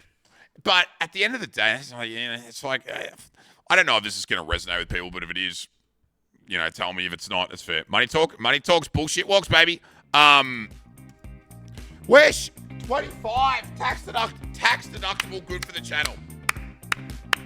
Thanks, homie. I appreciate it, man. Thanks for the quarter of a century. What? I appreciate it, man. Thanks, homie. That's really cool. At the same time, does the government really give a fuck, or are they just catering to the voting public? Really? Like, was the war on drugs designed to cater to the voter at that period of time, which at the time when that was like massive, let's say late 2000s, early 2010s, the majority of the voting public was very much more central right, and they wanted to fucking, you know, make sure that the kids were looked after and stop the gays and don't let fucking people get married and fuck, and You know, I'm pro-life and fuck drugs. And so the government catered to those people and to mass, Murdoch media and said, all right, fuck it. If we want to stay in power, we'll fucking cater to that. Now it feels like that is starting to balance out.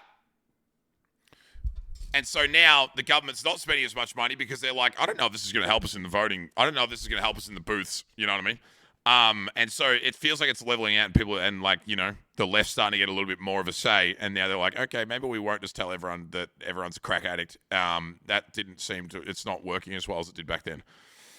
You know, that's all MPs. Yeah, I understand that. But like, I never thought about the marketing. I never thought about the campaign in and of itself being purely like to stay in like, because it's just weird to watch governments topsy-turvy on things that they shouldn't topsy-turvy on. Like, people shouldn't do drugs. True. But then when you think about how much the marketing of it and the way they act has changed, it's got so much more to do with, like, you know, trying to stay in power. You know, like, there was no way 15, 20 years ago the idea of legal weed was coming because the voting public was so skewed, like, one way that it was like, oh, that'll never happen. But now that, like, people are starting to get smarter and the access to information is becoming so much bigger, people are wising up to the idea of things not being status quo anymore. And so the government's not going to spend money on trying to convince them otherwise. They're just going to roll with it. You know? Not really, since the people who brought in sweeping laws are the ones who came into adulthood in the 60s and 70s. Everyone was on weed and acid back then. That's fucking true. That's a fucking good point. VIP lounge signs, that's going to do anything when there's still gambling. VIP lounge signs? Do you mean like, wait, you're not allowed to advertise as a, you're not allowed to advertise as an over 18 venue anymore? Like as a strip club or a gentleman's lounge or is that what they're doing? Like they're taking away adult, isn't any license, no, just no VIP places. What does that mean? Like, what does a VIP place mean? So many scare campaigns, plus people didn't have access to the internet where those topics could be contested. Yeah, but yeah, exactly. VIP lounges in pokey rooms. Oh, pokey rooms. Right. Okay. Right. So you're not allowed to advertise poke. I mean, people are going to find them. Like, what do you mean? Dude, like, people, like, I swear to God, governments think people are dumb as fuck. Do you know what I mean? Like, word of mouth is just so, like, much more, I don't know, man. It's so stupid. It's like, you can't just fucking throw a sheet on something and think people aren't going to pull it off and understand where stuff is. Some people are. No, they're not. People aren't stupid, bro. It's all it's tokenism. If people want to know where something is, they'll find it. It's like vapes is a great example. How many people here, or not maybe here, oh yeah, maybe there are people here. How many people here or that you know buy vapes from a place that says vape store? Because guess how many it is in Colac? Fucking zero. They all just find out where they are. They all ask each other. And they're like, yo, where are the vapes from? Oh, the dodgy guy at the back of the BP who's, who fucking, or that, that general store that sells fucking hot pies and fucking potato cakes. Yeah, go ask that guy and fucking he has vapes behind the counter. It's like, it's not like they're not going to fucking find it. Like you said, it's so tokenism. It's just like, people are not stupid, man. If they can find it, they'll find it. It saves the vulnerable members of the community that would wander past and get drawn in by the lights and sounds. Yeah, I guess maybe, but I don't know. If they really want it, they'll find it. When I vaped, I bought them from the TSG at uni. The Chinese lady would go out the back and get it for you. Yeah, but you only found that out through word of mouth because you're not stupid and you just ask someone. Do you know what I mean? Like you figured them out. You figured it out and you ask someone and then the process starts from there. There's a guy who just has a whole store at his Sunday market. Dude, don't give a damn. They can't patrol it, man. Sometimes people do come up with policies that are a lot harder hitting, and then the lobbyists come in and say, we're going to eat your firstborn. You're right. A vape store doesn't look appealing. It looks like somewhere you go to get assaulted. But again, it keeps the ignorant happy. Yeah, maybe. I don't know. That's a good point as well. Maybe it is keeping the ignorant people who want policy change happy when smart people realize it's going to do fucking nothing. Like there's someone out there right now, 55 years old, 60 years old, who sees these laws being changed and they're like, they're taking away signs to show where the pokies are. That's going to stop all the kids from playing pokies. That's great, and they're going to grow up to be big, strong boys and girls, and they're going to go to university because they didn't see the pokey sign. That's fucking awesome. It'll shut someone up that was beat. Yeah, exactly. And they're like, that's great, poggers. And it's like, you're a fucking idiot. You know, it's like, if you really think that's going to stop anyone, you're a dickhead. Hello, Ashley. What's up? Sick invite last night to the party, by the way. I'm fucking going to bring this up again. When people are having fucking massive parties and I don't get invited, it stands out. All right? It stands out like fucking dog's balls, and I'm the only one not there. Cringe. It's fucked up. It's fucked up. Wasn't my party. I don't care. It's bullshit. It was Jamie's birthday. Fuck Jamie. I'll be asking him. I'll be asking him, where the fuck was my invite, dog? Excluded by your peers. Yeah, it's fucked up, man. So fucked up. It's so dumb because almost every single pub has a pokey room. It must be a dog shit pub not to have pokies. The pokey system's kind of is actually kind of complicated, and no one really gives a fuck or wants to know about it because it's never going to affect their daily life. But like having pokies in a venue is actually a lot harder than it seems. There are so many obligations that hotels have to go through to get pokies, and then there's laws around how many you can have, and to buy a machine doesn't happen.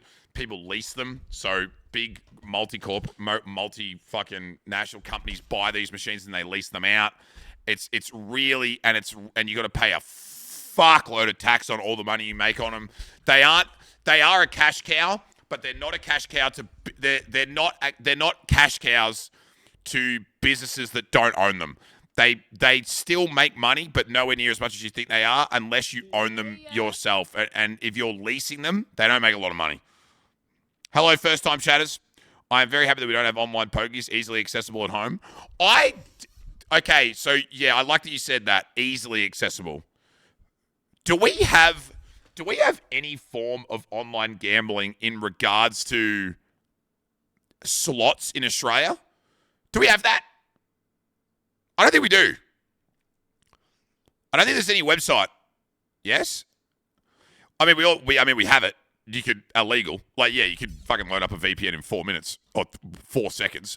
But like, do we have any legal ones? Sport betting only? Yeah, just sports bet, right? Sports betting.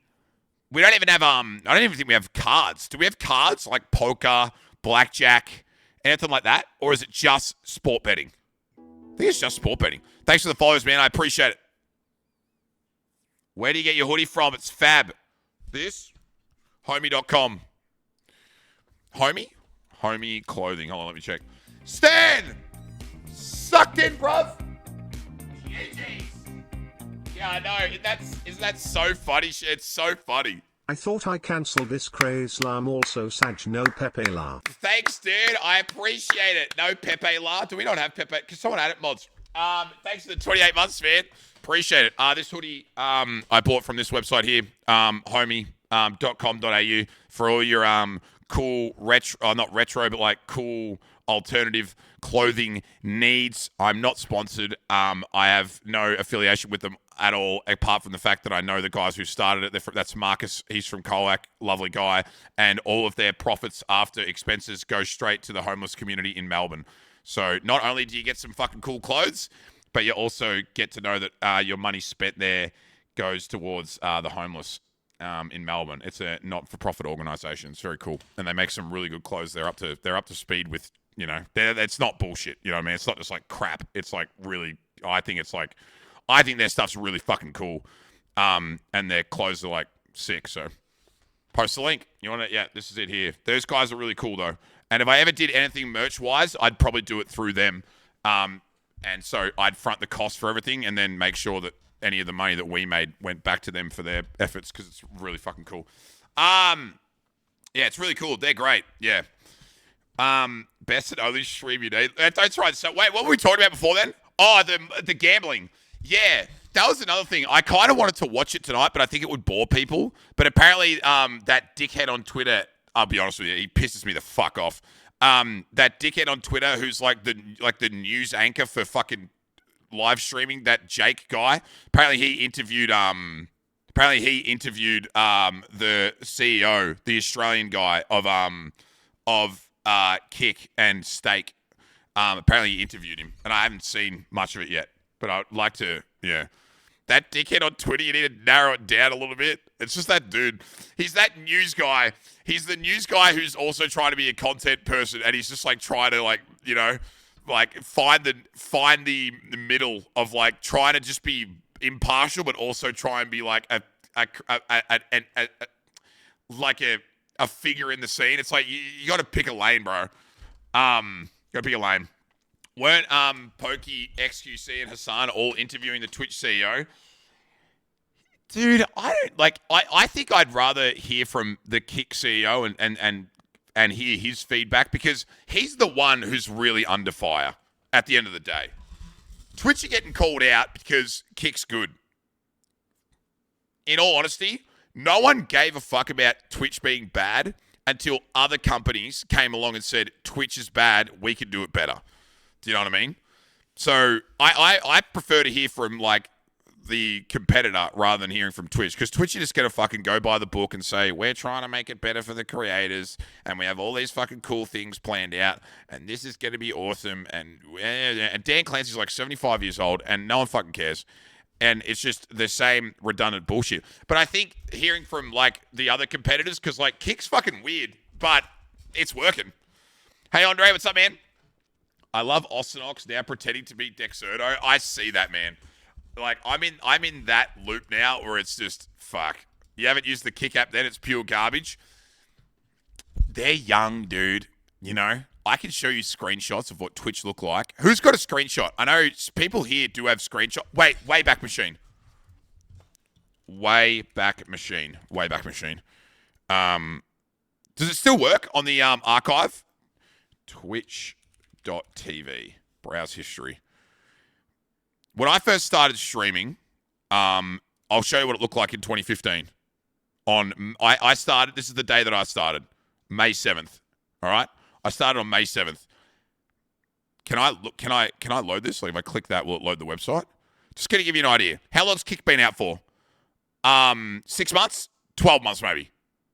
This is what Kick looked like on the day that I started streaming. Like, it was scuffed, mate. It looked like YouTube. It was fucking scuffed. All the chat rooms and shit were fucking gross. It's also not 2015 anymore. I understand that.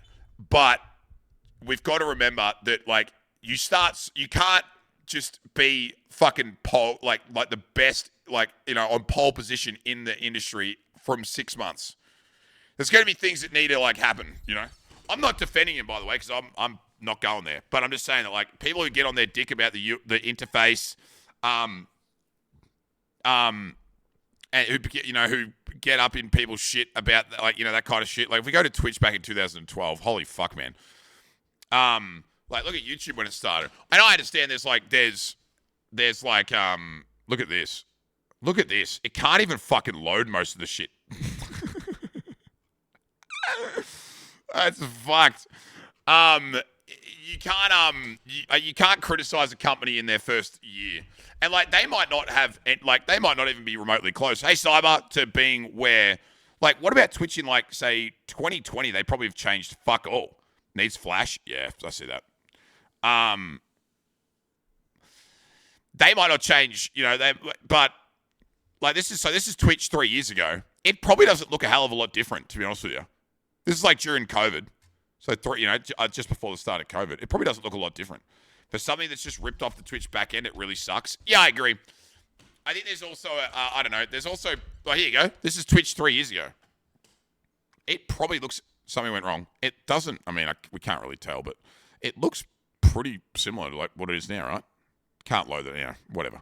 Like, it doesn't look like it would be that different for the most part. It looks pretty similar. But yeah, I don't know. People criticizing things that can be fixed is kind of redundant because they're probably going to fix them. Criticizing things they can't fix is fine. Like you can have your moral and ethical takes on how the back end of Kick is funded and how they're paying. Because like if like there's no secret. if Kick's not profitable, which it's fucking not and probably won't be for the next 5 years, how are they paying staff? Okay. I know how they're paying staff. It's not rocket science. They're paying staff through fucking Gamba proceeds, right? We get that. Yeah, they're paying them in, we know that. That's fine. But it's like anyone with a brain can understand that. But if you're a creator and you're thinking about going over there and you're like, okay, I'm not going to gamble. They don't run ads for gambling. Nobody's employed by Kick, by the way. Of course, yeah. They don't run ads at all at the moment because they haven't got advertisers. I don't gamble.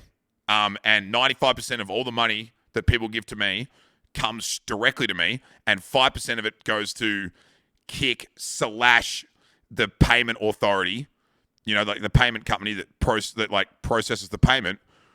I'm not funding gambling for the most part.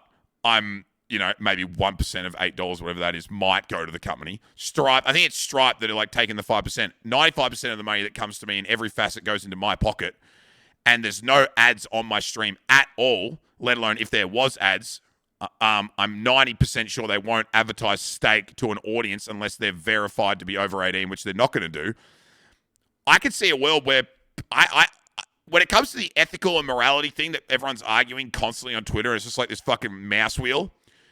When you actually nut down the viewing experience and the financial experience of the viewer and the content creator, regardless of like how the platform is funded, for a streamer for a content creator and a viewer to have a relationship like financially on that website, it's the best there is by a fucking long way. And you could almost guarantee that none of the money going through either of those people's hands is funding gambling at all. So I don't know where people get off on this like ethical and moral high ground. It's like, if I was a streamer over there and people came over and people were subbing or whatever, donating money or whatever, and none of it was going to gambling at all and none of it was funding gambling, because there is no like they are literally just providing a service for that money to go into my back pocket. I don't know where the moral and ethical guidelines are for people. I don't understand why everyone's so caught up with it. It always go funny to say they'll have to adjust the split. I think they'll go for advertising more. How are you, Beck? If you want to ignore that the entire site exists because of online slops and crypto. Yeah, I mean, yeah, but you know what? I'm not even going to do it. I'm not even going to go into the yeah, but what about this? I don't like the yeah, but conversations. I think you're 100% right. If you're willing to ignore that the way that the website can exist is because proceeds from gambling pays for AWS for the website to exist, and if you can get over that fact, I don't think there's a moral and ethical conversation to be had between you and your viewing audience, because you know that all of the money that comes from your viewing audience is going into your pocket and not into the pockets of people who are funding the actual website. Because it's not. Because like a 95% split, it just doesn't go there. It either goes to you or it goes to Stripe, who are just processing the payments. I couldn't care less, but the ethical issue is that Kick wouldn't exist without gambling. Yeah, and I get that. I understand. But I guess I understand, but, and I really don't want to get stuck into the yeah, but this thing, because it's hard, because that's like, they're really shit arguments. If people go into kick.com/Brody and they don't get ads for gambling, and they go to the browse section and they get hit with just chatting, and they see twitch.tv/midget or twitch.tv/sandwich or twitch.tv/Nandre or twitch.tv/loserfruit or kick.com/whatever, and they're playing Fortnite, Diablo, fucking Only Up and Just Chatting or Bloodborne, and there's no ads for gambling, I would just argue that, like, yeah, I understand that you're like, the argument is they're trying to push people to gambling. I would just say how. I want objective fact as to how that platform, more so than Twitch, is pushing people to start gambling. Because if you go to Twitch, there are, and you type in like gambling into the search bar, you're gonna end up looking at gambling. It's here. It's not going anywhere. It's right here on our platform. And I get that if you go to kick.com, you know, there's going to be this up here. And I understand that. I get that. And it's their top live categories. But I also don't think it would be their top live category if people weren't streaming it. And if Rothstein wasn't live right now, that wouldn't even be, it'd be their second category, but they don't have a lot of viewers. Every second or third stream is gambling. I understand that. But, you know, it's like, if you go to the just chatting section, it's people just chatting. And if I click on fucking, you know, let's click on fucking some person's stream that doesn't look weird. Let's go this one. There's no ads for gambling here. Kick's not pushing gambling to me at any point here. This guy's just watching YouTube. I caution. Yeah, I know. But what I'm trying to say is, like, I need objective reasons to believe that just because people are streaming in the category, that, and it's like, so when you go to the homepage, which not many people spend a lot of time on there, once you click off this, how is gambling being pushed any more than when Rothstein was on Twitch? The slots category was also number one on Twitch. You couldn't avoid that because the algorithm just pushed that. Do you know what I mean? When Rothstein and Trainwrecks were gambling, they were here.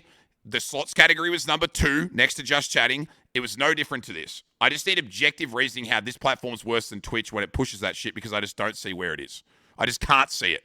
I think people are getting hung up on the idea because the category is number 1 and because people are on the front page with it. That's exactly what Twitch was doing. So I don't know. I think people want a reason to hate them. I just can't see a way where it's different to like how Twitch was when it was popular on Twitch. That's all I'm saying. From the marketing, I can 100% get around the idea of people not having faith in the platform because it's 100% funded by gambling. You will not get an argument out of me from that at all. That is facts. This is not a profitable website that operates from profit brought in by the viewing audience or advertisers. There are no ads on the platform, and they don't make any money from the audience. So it's 100% funded by gambling. Got it.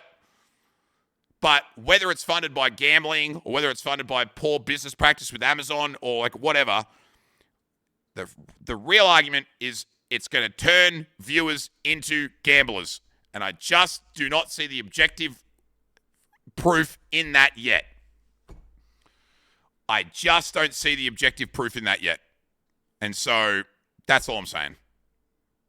That's all I'm saying. I can't see, and like, dude, I can click on this fucking Fortnite stream. And I'll be like, where the fuck's the gambling advertisement? You know, like, where the fuck? I don't know. Twitch is so weird, though. Found if someone is IRL streaming and they record a crime that is out of their control, Stitch will ban those accounts for violation of the TOS. Yeah, I mean, that's pretty normal, though. Like, it's, you know, you just don't broadcast things that aren't safe for people in the age demographic that Twitch is like, you know, it's like a rating system, basically. It's like, that's normal. Yeah, you're not supposed to film that kind of shit. You can get in trouble for that. Yeah, and it's kind of shit. I reckon it should be like a war. I've seen like instances of that where there's been like a car crash in the back of someone's thing, and there's been like an injury or something, you know, and someone's hurt and there's blood, and it's like, dude, I couldn't avoid that. And it's like, I'm sorry, man, we're advertisers, so they've had like a 3-day ban or something like that. You know what I mean? Kids are more likely to become gambler addicted if they go to the local arcade. I don't know. I don't know, man. I don't know. Yeah, I don't know. I'll catch up on some of these, though. The argument is your ability to stream and make money is funded by gambling. I don't care, though. I'm pro. I can live with the fact that there is no, like, when it comes to ethics in the way in which we consume anything these days, nothing's ethical. And we shouldn't judge individuals for choosing the things that they want to practice good ethics around. You know what I mean? There's so many examples that people will die on the hill of like being like, I'm going to let my ethics go on that one. I'm going to let my ethics go on the fact that fucking the cobalt in my phone's mined from some child laborer. No, I don't care. I love iPhone, you know? Or I'm going to let my ethics go on eating meat, even though the animals at that fucking abattoir get brutally murdered. Like there's no, you know, like shit like that. It's like, there's no fucking, like there's fucking bad ethics everywhere, bro. Just don't fucking judge people for having a different take than you on ethics. You know what I mean? There's people in here who fucking are vegan, who don't believe in it's ethical in the way that we treat animals, and so they decide to be vegan. Do they fucking hate me because I'm not vegan and I choose to eat fucking steak from Coles? No.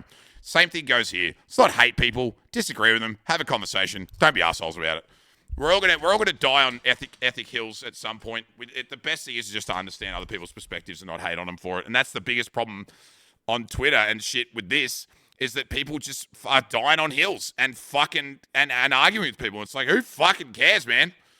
Let them live their life. I love my sweatshop crafted Nikes. Yeah, exactly. Yeah, but you'd lose your fucking mind if you had to consider every fucking thing ever. Yeah, exactly. I think it's better to not care. People think that their own personal ethics should be shared by everyone else. I don't know. It's just easier to just fucking just disagree with people. And then the other thing is too, you could choose to not fucking like someone based on their ethics. But being an asshole to them is not going to get anyone anywhere, I guess, is probably the big one.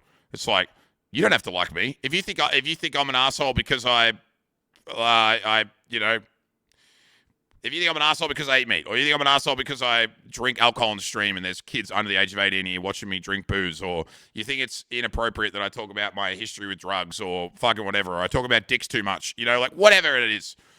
Everyone could be like, yo, I don't like that guy because he does things that I don't agree with. But like, it doesn't get anyone fucking anywhere to hate on it, because you're going to think I'm an asshole, then you're going to express that, and then I'm going to be like, why are you being such a fucking asshole? And no one gets anywhere, People have lots of the art of debating and just agreeing to disagree.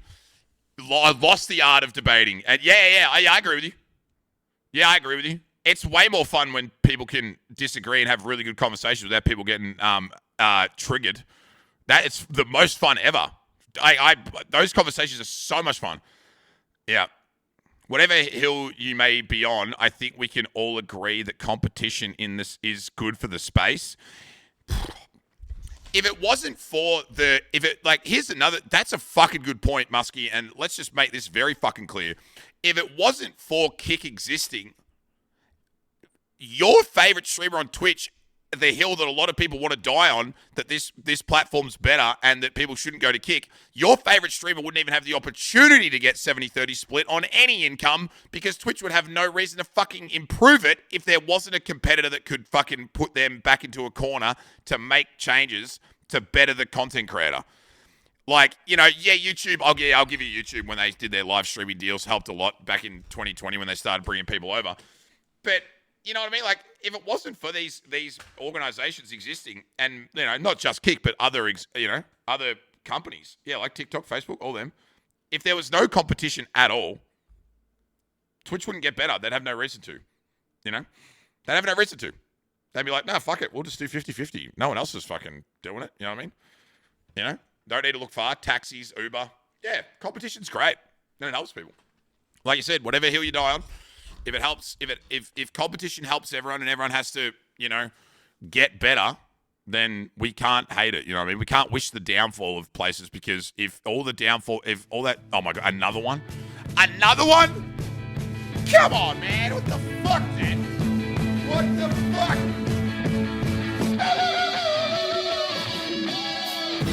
There's too much reaction. Holy shit.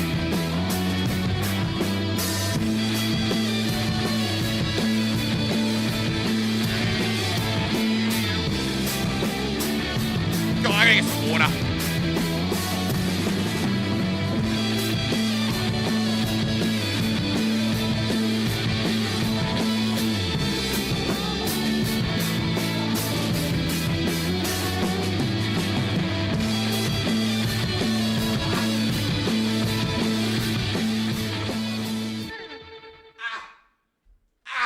Smile. Dude, I probably shorten it. Yeah, the fact that I can walk away and get water before it's even finished. Mads, thanks for the 36 months, dude. 3 years, Bob. Bro, it had been like a week since we had one. 3 in one night. Jesus Christ. Thank you, my friend. Limp? Oh, bro, bad. I don't know what's wrong with it. If it's still this bad in like 3 days, I'll be going to get an X-ray. Oh, it fucking hurts though. It fucking hurts. Yeah, you should make the 5-year one go for 2 seconds to compensate. We can work on it. Sound like a skill issue. Yeah, skill issue to not get injured. Trust me. I'm still watching this guy on Kick play Fortnite, by the way. I don't even know why. Should you just go get an X-ray? I can't be bothered because I got to go to Geelong. You know what I mean? I can't go to Geelong just for the sake of getting a bulk build X-ray. It just takes away my whole day, bro. The thing is that you got to go and get a, what do they call it, a referral? You got to go get a referral. And then they're going to send me to Geelong. And then I got to drive all the way to Geelong. And then I got to get a fucking scan. And then I got to wait fucking 30 minutes to get the scan. And then I got to come back and I got to wait for the GP to ring me. And then he's going to tell me, oh, you've got a contusion. It'll be gone in 3 days. It's just like, ugh. It's annoying. There's an X-ray in Colac if you've got $400. Is it painful to squat? Nah, it's all immediate pain. It's all immediate pain. There's no pain to squat. There's no pain in the knee. Nothing like that. It's just like straight up, just sharp pain. Or I say wait a few days. Yeah, I reckon. Bit of bone bruising. That's what I reckon it is. It's a bit of bone bruising or like a minor fracture. Or a contusion. It could just be like a hematoma, like a corky, or whatever they call it. You got anything planned where you need to move around a lot in the next 3 months? Are you trying to bait some information out of me? Are you trying to ask me? If it's anything bad, if it is like a minor fracture or anything like that, officially retired. Officially retired. Did you crash into someone playing footy? Yeah, it was weird. Like, I got tackled. Google it. It's probably cancer. Stop. I don't know. I just fell over. I got up and I was like, oh, that hurts. Bit of a corky. And then it just like, what? And it just like, and then I couldn't walk. By the time I knew it was bad, and then I was like, oh. And then I was like, shit. And then I ended up just hopping off the ground. It just like, within like, 30 seconds, it went from like 3 out of 10 to like fucking 9 out of 10. I was like, what the fuck? And then I was iced up within 10 seconds. Yeah. The fact that it's not in the joint is weird. Yeah, corkies. Plus side, can't miss any more Witcher Fridays. Yeah, exactly. Some water therapy in your heated pool would probably help a lot. I'm not buying a heated pool. No, stop it. I'm fucking good. Shut up. For the love of God. I've done that with my knee after being hard felt playing basketball. Bone bruising was the diagnosis. Yeah, I think it's bone bruising, yeah. See you, Wave. Yeah, regular cold pool. I'll chuck some more ice on it probably tonight to see if because the big thing about bone breaks is that they get really painful when you chill them. So if I put ice on it tonight and it doesn't get any sorer, I'll be pretty confident it's just a bit of a bruise. Because breaks, yeah, it's not swollen or anything. Nah, not swollen, nothing. Just fucking sore. Can't walk properly. What else are we talking about? Was there anything else over the weekend? I'm trying to think of anything else. Maybe you're aging. Oh, I'm aging, for sure. 80 for sure. I did nothing. I didn't really do much. It's too cold, man. I'm going to get the fuck out of here. The weather's not it. I'm becoming like really fucking irritable by how fucking cold it is here. It's really not enjoyable. Yeah. Oh, your new job starts soon? That's exciting. Yeah, Cosmo, we were talking about it before. That's exciting. Poggers. Very long to see a mate and saw the Colac sign. Felt a little parasocial, not going to lie. Saw the Colac sign and felt parasocial. Yeah, my man. Thanks, dude. Come to Brizzy. I'm not kidding, man. I'm over it. I'm over it. Thoughts on the Titanic sub? Yeah, you won't see me in the next one.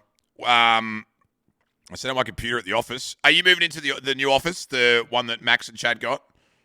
That's cool. That's exciting. I'll come visit. And with the kids in the holidays.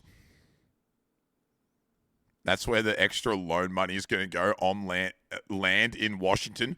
Listen, if I could afford to live in America for 6 months of the year, I'd be fucking gone.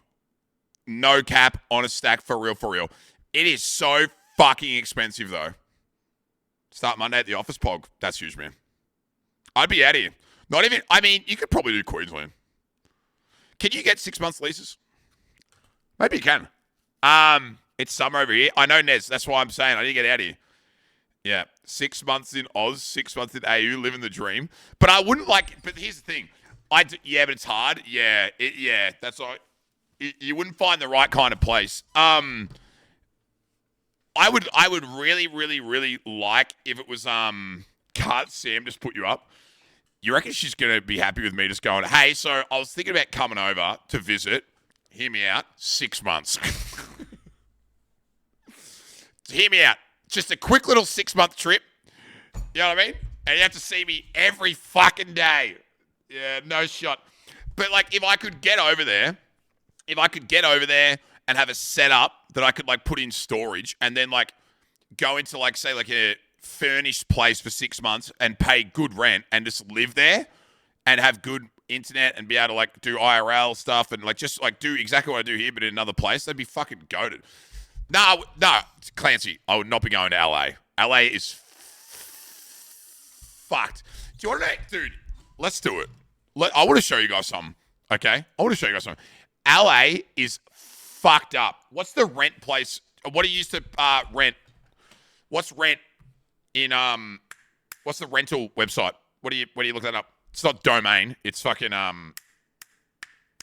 the American one. Zillow. Los Angeles rental. Bro, it is full fucked. Like, it is fucked. To the point where it doesn't make any fucking sense. So this is American prices, by the way. So let's get a American to Oz converter. I'm just going full cam because I never know what's gonna happen when I is this like as of right now? Okay, let's go 2,000. Okay, so $2,000 is three. Wait, it's 150 at the moment. Like straight, like it's just fucking straight up 50% more for it. What the fuck? Yeah, right. Fuck. All right, so $2,000 equals $3,000. Let's work off that. Yeah, $2,000 equals $3,000. So $3,000 would equal $4,500. Yeah, okay, right, got it. $4,500 a month for a house in Australia will get you a 5-bedroom. Almost no, it won't get you a 5. It'll get you a 3-bedroom penthouse apartment in Melbourne, probably. Like it would get for $4,000 a month, $1,000 a week. It would get you something unbefucking-leavable. Let's do $3,000 in fucking LA, which is, you know, let's do minimum 1,800 to let's do yeah, $3,000. We're not no one can afford anything more than that. Let's see what it fucking gets you, bro. Let's see what is like. Oh, these are units. Let's do how many beds? 2-bedroom, 2-bedroom, 1 bath. This is $3,000. This in like this. Yeah. Okay. Well, let's hold on a second. Let's just get out of the city a little bit. I just want to see what, you know. What about this? A tent on Skid Row. That was a unit. That was like, you know, it's different. Oh, you want a house. It's the same part. Here we go. Here we go, guys. 2,400. So let's go. This is about it's literally $900 Australian a week. Put that into perspective. 900 Australian dollars a week for this. Like, it's fucking insane. Like, fucking insane. And it's like a week, yeah. So this is 2,400 a month. 2,400 a month. 3,600 Australian. 800 a week, sorry. 800 a week. 800 Australian a week in LA. People like just want to live in like Los Angeles, and that's like a fair way out. Like it's not a long way out, but like, you know, we go out to like, what's this area? Like here we go, like El Paso Drive, 3,000. So here's your $4,500 a month. This is a apartment. It's not bad. It's pretty good actually. But you're talking. This is 3,000 American a month. $4,500 Australian. Is that $1,100 a week? Like, who the fuck has over $1,000 a week rent? Like, and look at it, it's an apartment building, and it's only got 2 bedrooms. $1,100 a week is unironically what it would cost to buy a house for $1 million in Australia, and that's your mortgage repayment. Okay, that's fucked, right? Like, that's your mortgage repayment on like $1 million house. It's fucking ridiculous. I've never understood why anyone would want to live in LA if they were just getting by. You know what I mean? Like, it's fucking insane.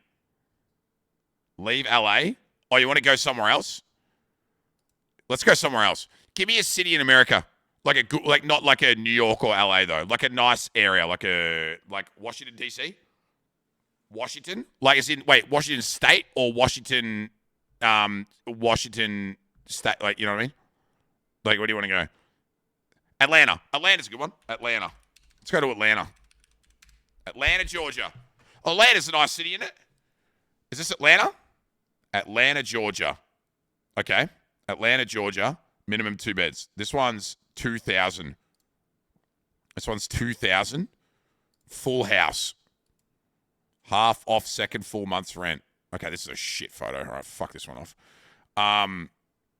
Where's here we go. We'll zoom in a little bit. Atlanta. This is 2,500. So roughly, let's do 3,000. So we know that we're at as in the same value as what we just looked at. 3K. I want to find 3K. Mallow, thanks for the 3 months, dude. Here we go. This is close enough.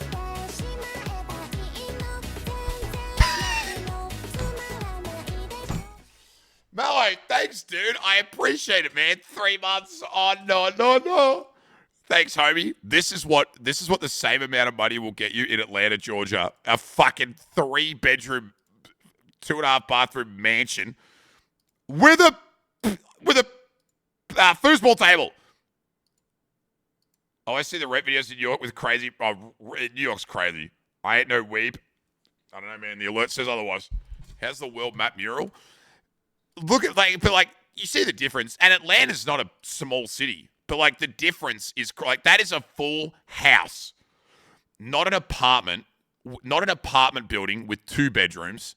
It is a full-blown house on a massive yard on 2,500 square feet, and it's cheaper than what we just looked at before. And it's 3 bedrooms, and there's an ensuite in 1 or 2 of them. You know what I mean? It's just brutal. And Atlanta's still a big city. You know? Still a big city. It's wild. Would you be fine to live in an apartment, garage, corner block, 2 stories? Yeah, exactly. Yeah, it's wild. It's crazy. Would you be fine to live in an apartment actually, here's a better thing. All right, chat, that was our baseline, right? That was our baseline. 3 bedrooms, 2 bathrooms, 2-story standalone house. Let's go back to Los Angeles and let's do that exact same thing again. Let's go and find 3 bedrooms, 2 bathrooms. It has to be an actual house, not a townhouse. It has to be an actual house, and it has to. I mean, we'll go any price, and let's try and find something similar. Okay, let's find out what 7 grand gets us. 7,500. It's kind of aesthetic, but that's 3 times the amount. It's pretty neat, but it's 3 times the amount of money. And it's on 1,000 less square meters, but it's got a view of LA, and the photos are fucking atrocious. Okay, let's go 5 beds, 5 baths, $10,500. Here we go. I think this is fair. I think this is a fair compromise. What about this? 6.5 grand, so 2.5 times the amount. It's on 2,000 square, so it's less. The other house is nicer. The other house was nicer, and this is going to cost you an extra $4,000 US a month, which is $4,000 extra dollars a month is $6,000 more than the last place if you want to live in LA. Come the fuck on. It's fucked, dude. It's actually fucked. But fuck off for 70 grand a year. How do people afford it, dude? Price not right, though. It's just the house is nice, isn't it? The house is nice. If you had this, you'd be like, oh, I live in a pretty nice home. But it's not worth $6,500 a month. 6,500, 9,733 Australian divided by 4. That house is not worth $2,500 a week. Not a month, a week. 7 days. Which means if you want to live in this house in LA, you have to pay $350 a day for it. $350 a day just to live in it. And that's probably not with utilities. That is fucking insane. That is fucking insane. San Francisco's supposedly worse. Is it really? That's 2K a week compared, but the one in AU's better. 2K a week. Oh, you want to do Australia? Hypnotics, what's up, dude? Without bills. I don't even know if you'll find something. I don't even know if you'll find something at 9,000. I don't even know if you would find something on Domain that would be $2,500 a week in Australia, in Melbourne. Would you? Would you? Check that. You absolutely could. All right, Cosmo's got the link for us. This is the chat. This is the same amount of money as that place in LA.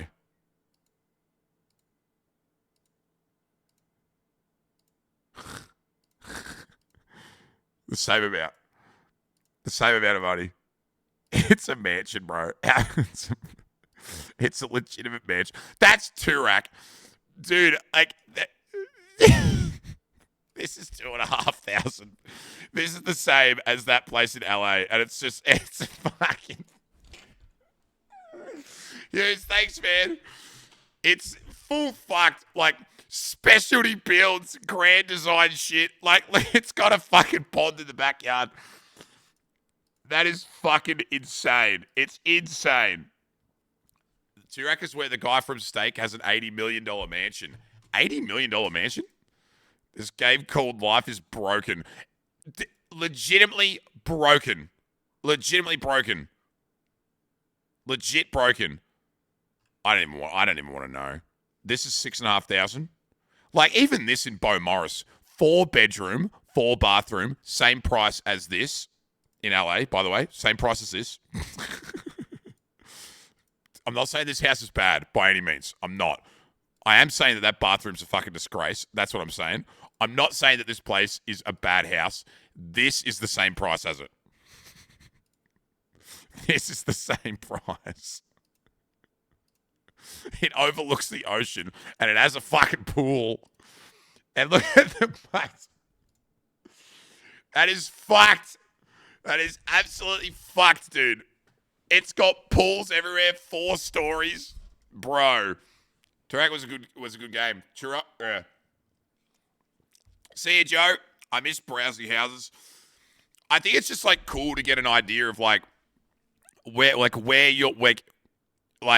you sit in the economic landscape of like where, you know what I mean? Like, so we always look at Colac, so everyone knows that I'm in the medium to low economic scale.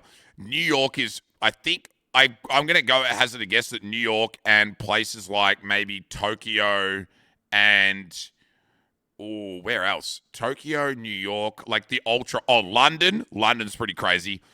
Paris as well. Yeah, Paris are like on the ultra high, like as in like the only dumb rich people can live there.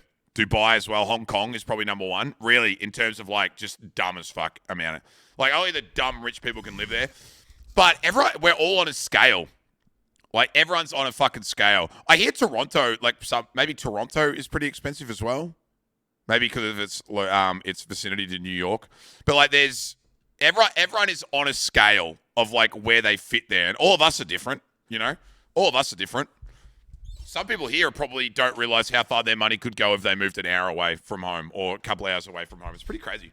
Vancouver is the worst in Canada, followed by Toronto. Got it. Yeah. Lots of places in Switzerland and Vancouver and Toronto. Yep. One of the most expensive cities in the world. There you go. Yeah. Or live in a lean-to. No, or live in a lean, no in between. Yeah. That's crazy. It's wild, man. It's actually wild. But yeah, comparing like major cities, like, and then doing the conversion, LA is probably not even. LA might not even be in the top 20, honestly. Yeah. I would save a lot of money if I moved back in with mum. Not even that. Yeah, this is the updated list. Is LA even in the top 25? It probably isn't. I can't, is there like, okay, so how does this work? Is Singapore number 1?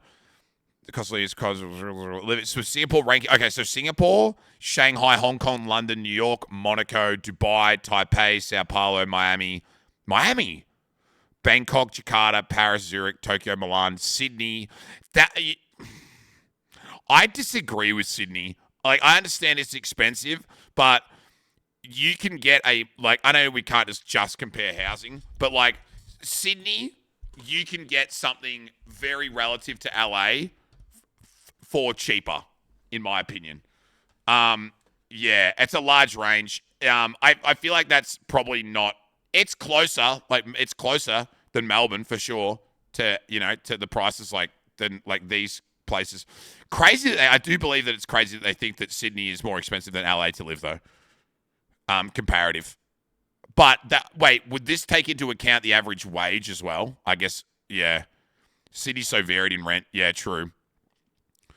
I guess it would cater to how much people are earning as well. It's overall cost. Yeah, because most people who live in LA are making really good money too, whereas people 15 minutes out of the city in Sydney are blue collar workers earning whatever the just above minimum wage. So North Shore, eastern suburbs, you're paying crazy money. Oh yeah, dude, fucking brutal. Absolutely brutal. Don't do what that. What does this button do? I forgot that fucking existed. Holy fuck. Stop. I forgot that fucking existed. Thanks, Woolies. Yeah, I appreciate it. Holy fuck. Thank you. Did you hear what the creative director of Twitch did? Go on, tell me. The fuck scared me? I'm sorry. I completely forgot that existed. My bad, dog. I'll make sure I'll turn that down a little bit. Interesting. So yeah, LA not even on the list. Fucking crazy. Fucking crazy. I've got a completely irrelevant off-topic question for you, Brody. Would you rather stinky silent gas all the time or loud smellless farts, and why? It's a good question, actually.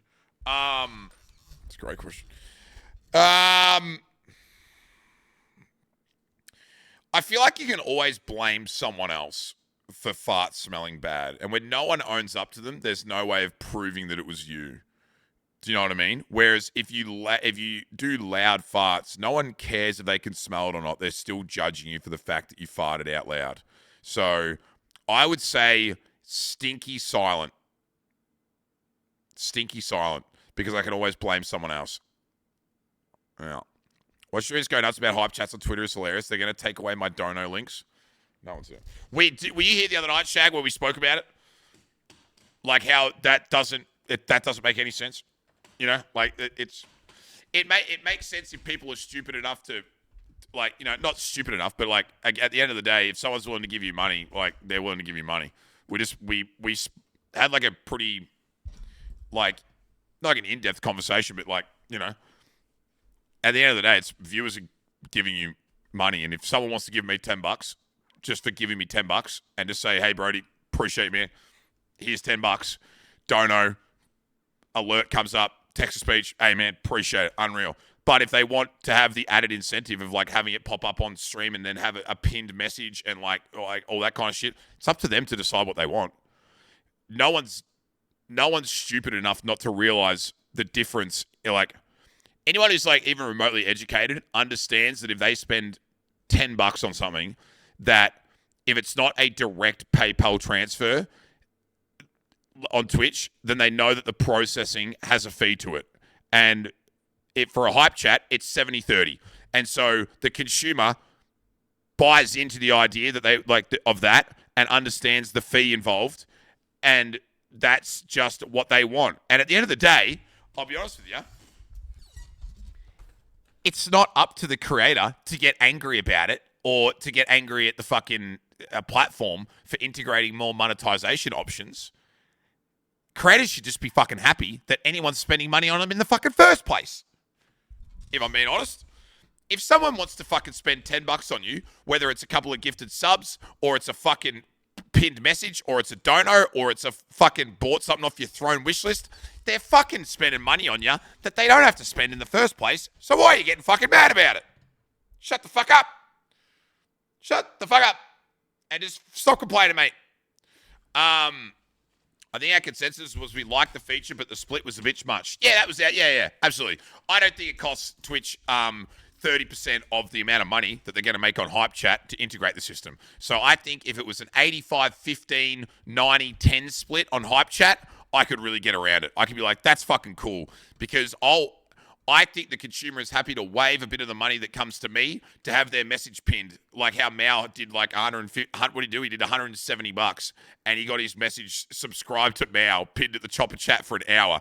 I think that's worth it for him to get that. And also, it's a cool interactive thing where, yeah, Twitch is going to take a cut of it, but he got something for that money. It wasn't just a straight dono that just went bleh and just dropped into my PayPal, and then that was it, game over. He got like something out of it. And I do agree that if Twitch is going to provide a service where the viewer's going to get something out of it, then there should be a fee incurred because they've implemented this process and blah, blah, blah, blah, blah. And I can't implement it myself through a third-party app, so they can do it, and I'll pay a fee for it happily.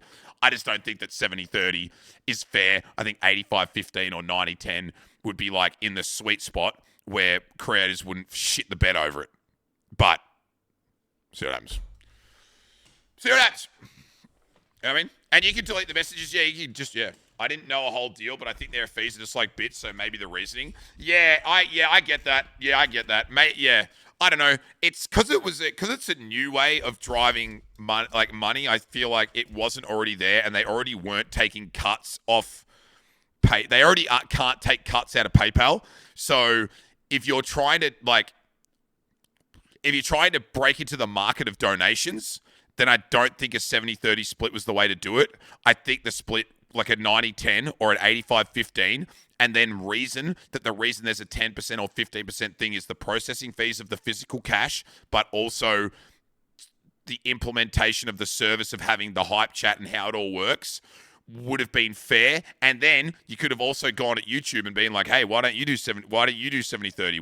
We could do it for 90-10 or 85-15, and Twitch would have taken a bit of a W there, but they just went with the industry standard and people got mad at them about it, which is fine, but I think they could have actually got a bit of a leg up and been like, yo, you know, you can't turn off the feature, but you can add a minimum.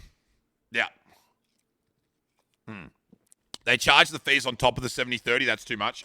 Yeah, I do believe they said it's 70-30 split, and then they're doing like a 4 or 5% surcharge for the processing. That's silly. They don't need to do that. That's silly. Yeah, they already don't fucking make any money off PayPal donations, and there are people out there doing dono-a-thons, right? There's people out there doing dono-a-thons. Like, people are spending tens of thousands of dollars on straight giving money to streamers. People have dono goals that they hit every day. $150, $200, $250, even small streamers, right? And people are donating that, and Twitch makes no money. They could have 100% tapped into probably 90% of that market if the split was like 90-10. Do you know what I mean? If the split was like 90-10, a lot of people would have dropped their fucking donations off and just done like hype chat dono goals or, you know, like that kind of thing. And people would have got really into it. I feel like regardless, it's super short-sighted of them not to just get some goodwill and cop a lower cut. Yeah, right? That's exactly where I'm at. Like, they need to take a W, Jesse. You know? It's like, at the moment, it just feels like they're like, it's like fucking everyone, it's like everyone else is climbing the ladder, like everyone else is climbing ladders, right? Of like people being happy with them. And Twitch is just like clamoring and like getting to the same rung that everyone else is on and being like, I made it. So we're here now? Cool. And then everyone else keeps climbing and Twitch is like, oh, for fuck's sake. Rather than like actually trying to go past people on the ladder and be like, nah, you can catch me now, fuckers. Like I'm going ahead. Fuck you. I'm gonna set the bar. They just get to where everyone else is and goes, I made it, everyone. And then everyone else takes off again. And it's just like, for fuck's sake, try and get the lead for once. Literally. They done what they think they could get away with. Yeah. Twitch is the old head that struggles to change their way. Yeah, they just get to like where Amazon has a proper out the wazoo though, so imagine they're getting held to a ridiculous standard internally. Yeah. I mean, I'm kind of over it now. Like, I think I don't like arguing, man. It's just, it doesn't serve to benefit anyone. I understand that there needs to be community pressure to get things done, and it has worked in the past. But when people just fucking soapbox and just argue, it's just like, man, it's so tiring, bro. It's so tiring. Like, Facebook memes getting them years later. Yeah, like the Facebook mums posting memes from fucking 2019 still like, ha, funny. True. Haven't decided yet, Zealous. I'm going to get Macca's tonight. I'm treating myself. I didn't get McDonald's last week. I'm getting it. Yeah, like the Minions memes, dude. Yeah, the mums posting Minions memes in 2023. That's Twitch with their implementation of, like, monetary services. They're like, oh, look at this thing called Hype Chat. You ever heard about that before? It's like, yeah, what, Super Chat on YouTube? Yeah, it came out in the 90s. And they're like, oh, really? Oh. It's like, really? I didn't know that, dude. When did Super Chat YouTube introduction? Bro, it had to be like 2018 or something, didn't it? When did it start? When did like it actually start? Super Chat and Super Stickers, setup and tips for using them. That video was uploaded in 2020. So it's been out for at least 3 years. Minimum. Like a minimum. No, I don't know yet, Dino. I'll be here for like another half an hour. But to be honest, is there any social media app these days that is completely dog shit and tries to squeeze out everything? I mean,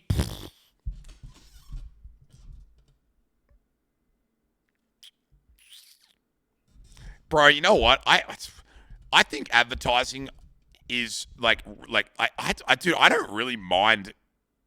I really don't mind platforms needing to make money, and I don't think Twitter and Instagram do the worst job of shoving shit down people's throats. I think they're okay with it. I see a lot of ads. It doesn't affect, like, it doesn't stun lock me like Twitch does. You gotta remember, Twitch, like, when we consume ads, we consume them pretty subconsciously. Like when you're on Twitter and you'll be in the replies of something and there'll be like a sponsored post in between the replies, or there'll be a sponsored post in between your feed. They'll just be like, they'll be like, and you can scroll through it. And like you subconsciously might look at it and like go like, oh, this video's cool. TikTok's the same. Like TikTok and YouTube Reels, I found out like how often do you guys get them? Like once every 5 or 10 TikToks or YouTube Reels or Instagram Reels, you'll get an ad one, and then about 5 or whatever. But you can also scroll through it. This is the big problem with live streaming and getting advertisers the right way, is that they fucking stun lock you. They stun lock you. You click on this stream and you're not a sub, you are stun locked for 30 seconds. It's like you are not seeing the content. Bad fucking luck, bozo. And it's just like, you're just staring at it like, oh, fucking Jesus, not used to this. It's just, it's weird. Pay $1.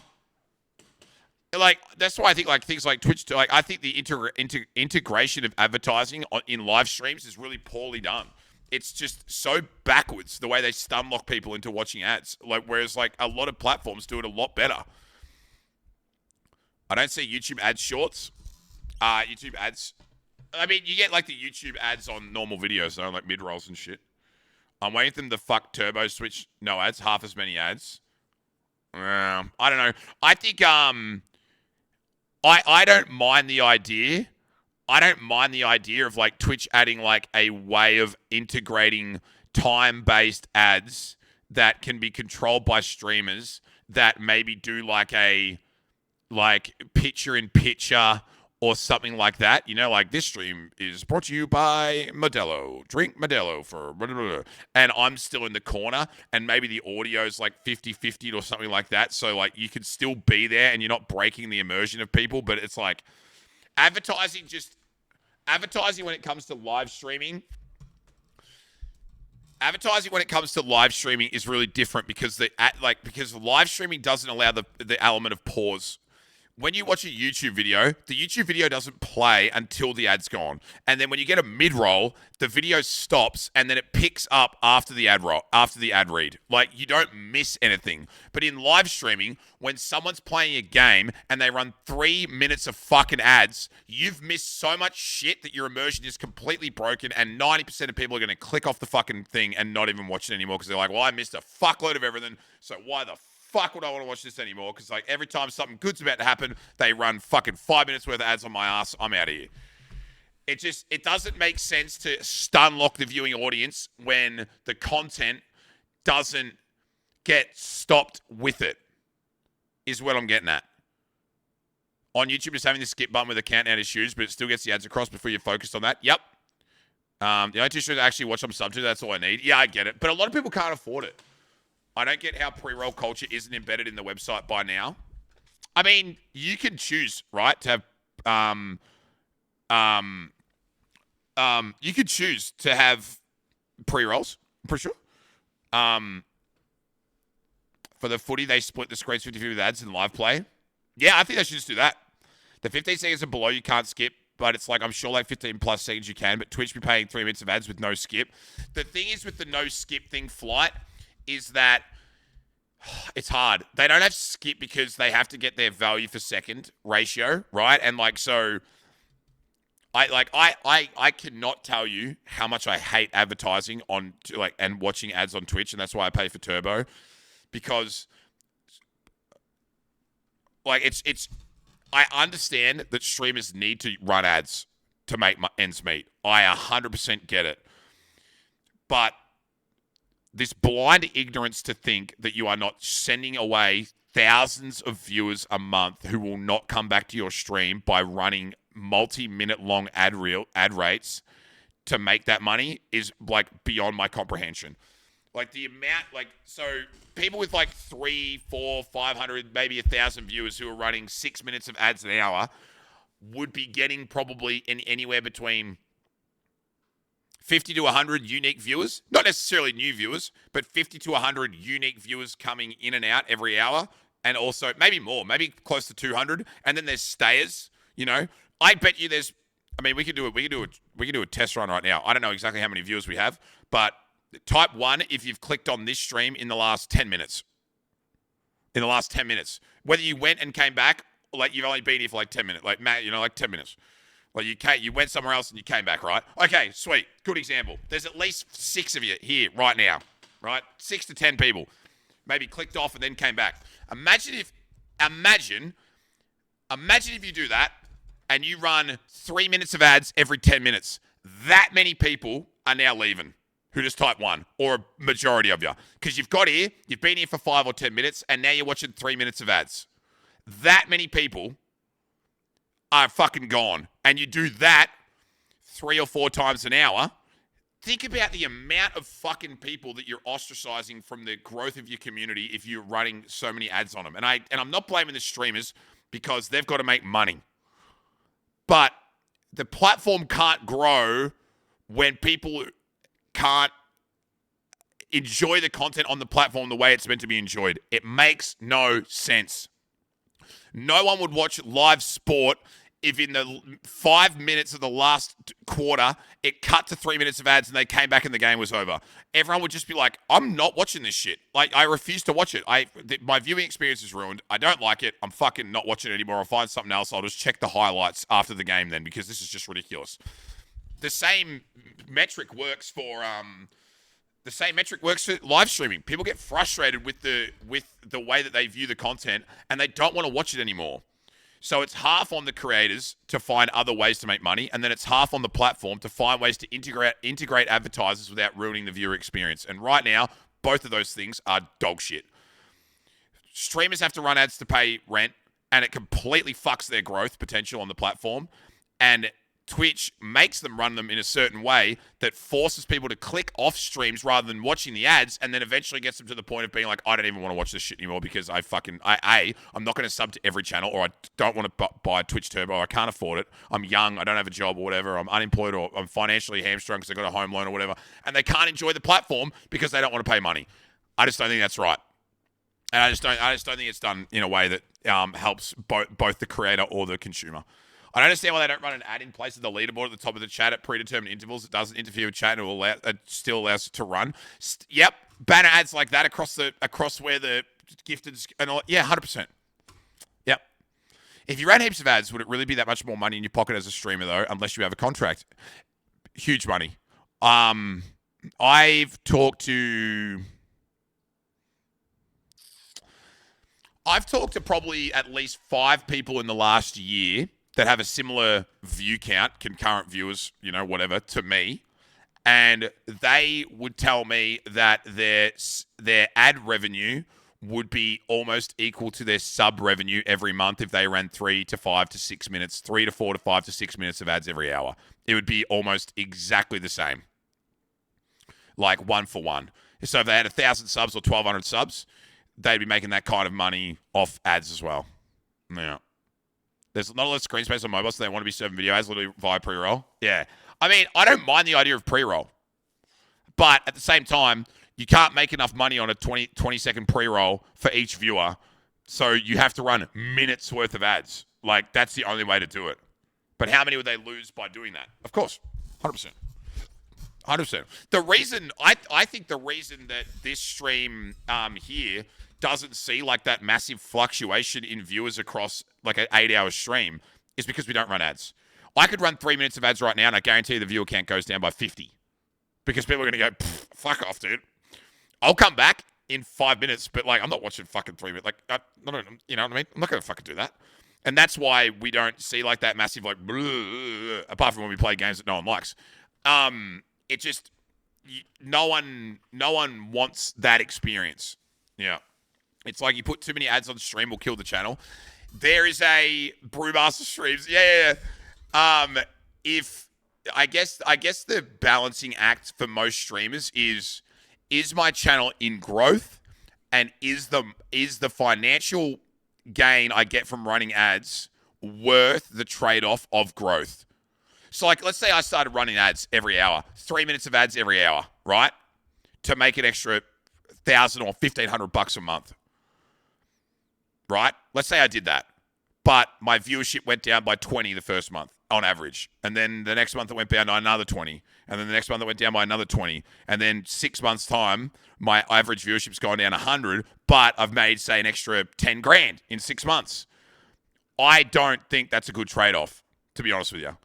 Because not only did their overall viewership go down, but it probably ostracized thousands of people who clicked on the stream over a 6-month time period and said, I'm not going back there because I know he runs ads. I know that if I go in there for 10 minutes, he's going to run 3 minutes of ads, and I don't want to fucking see him, so I'm not going back. I just don't give a fuck enough to go back.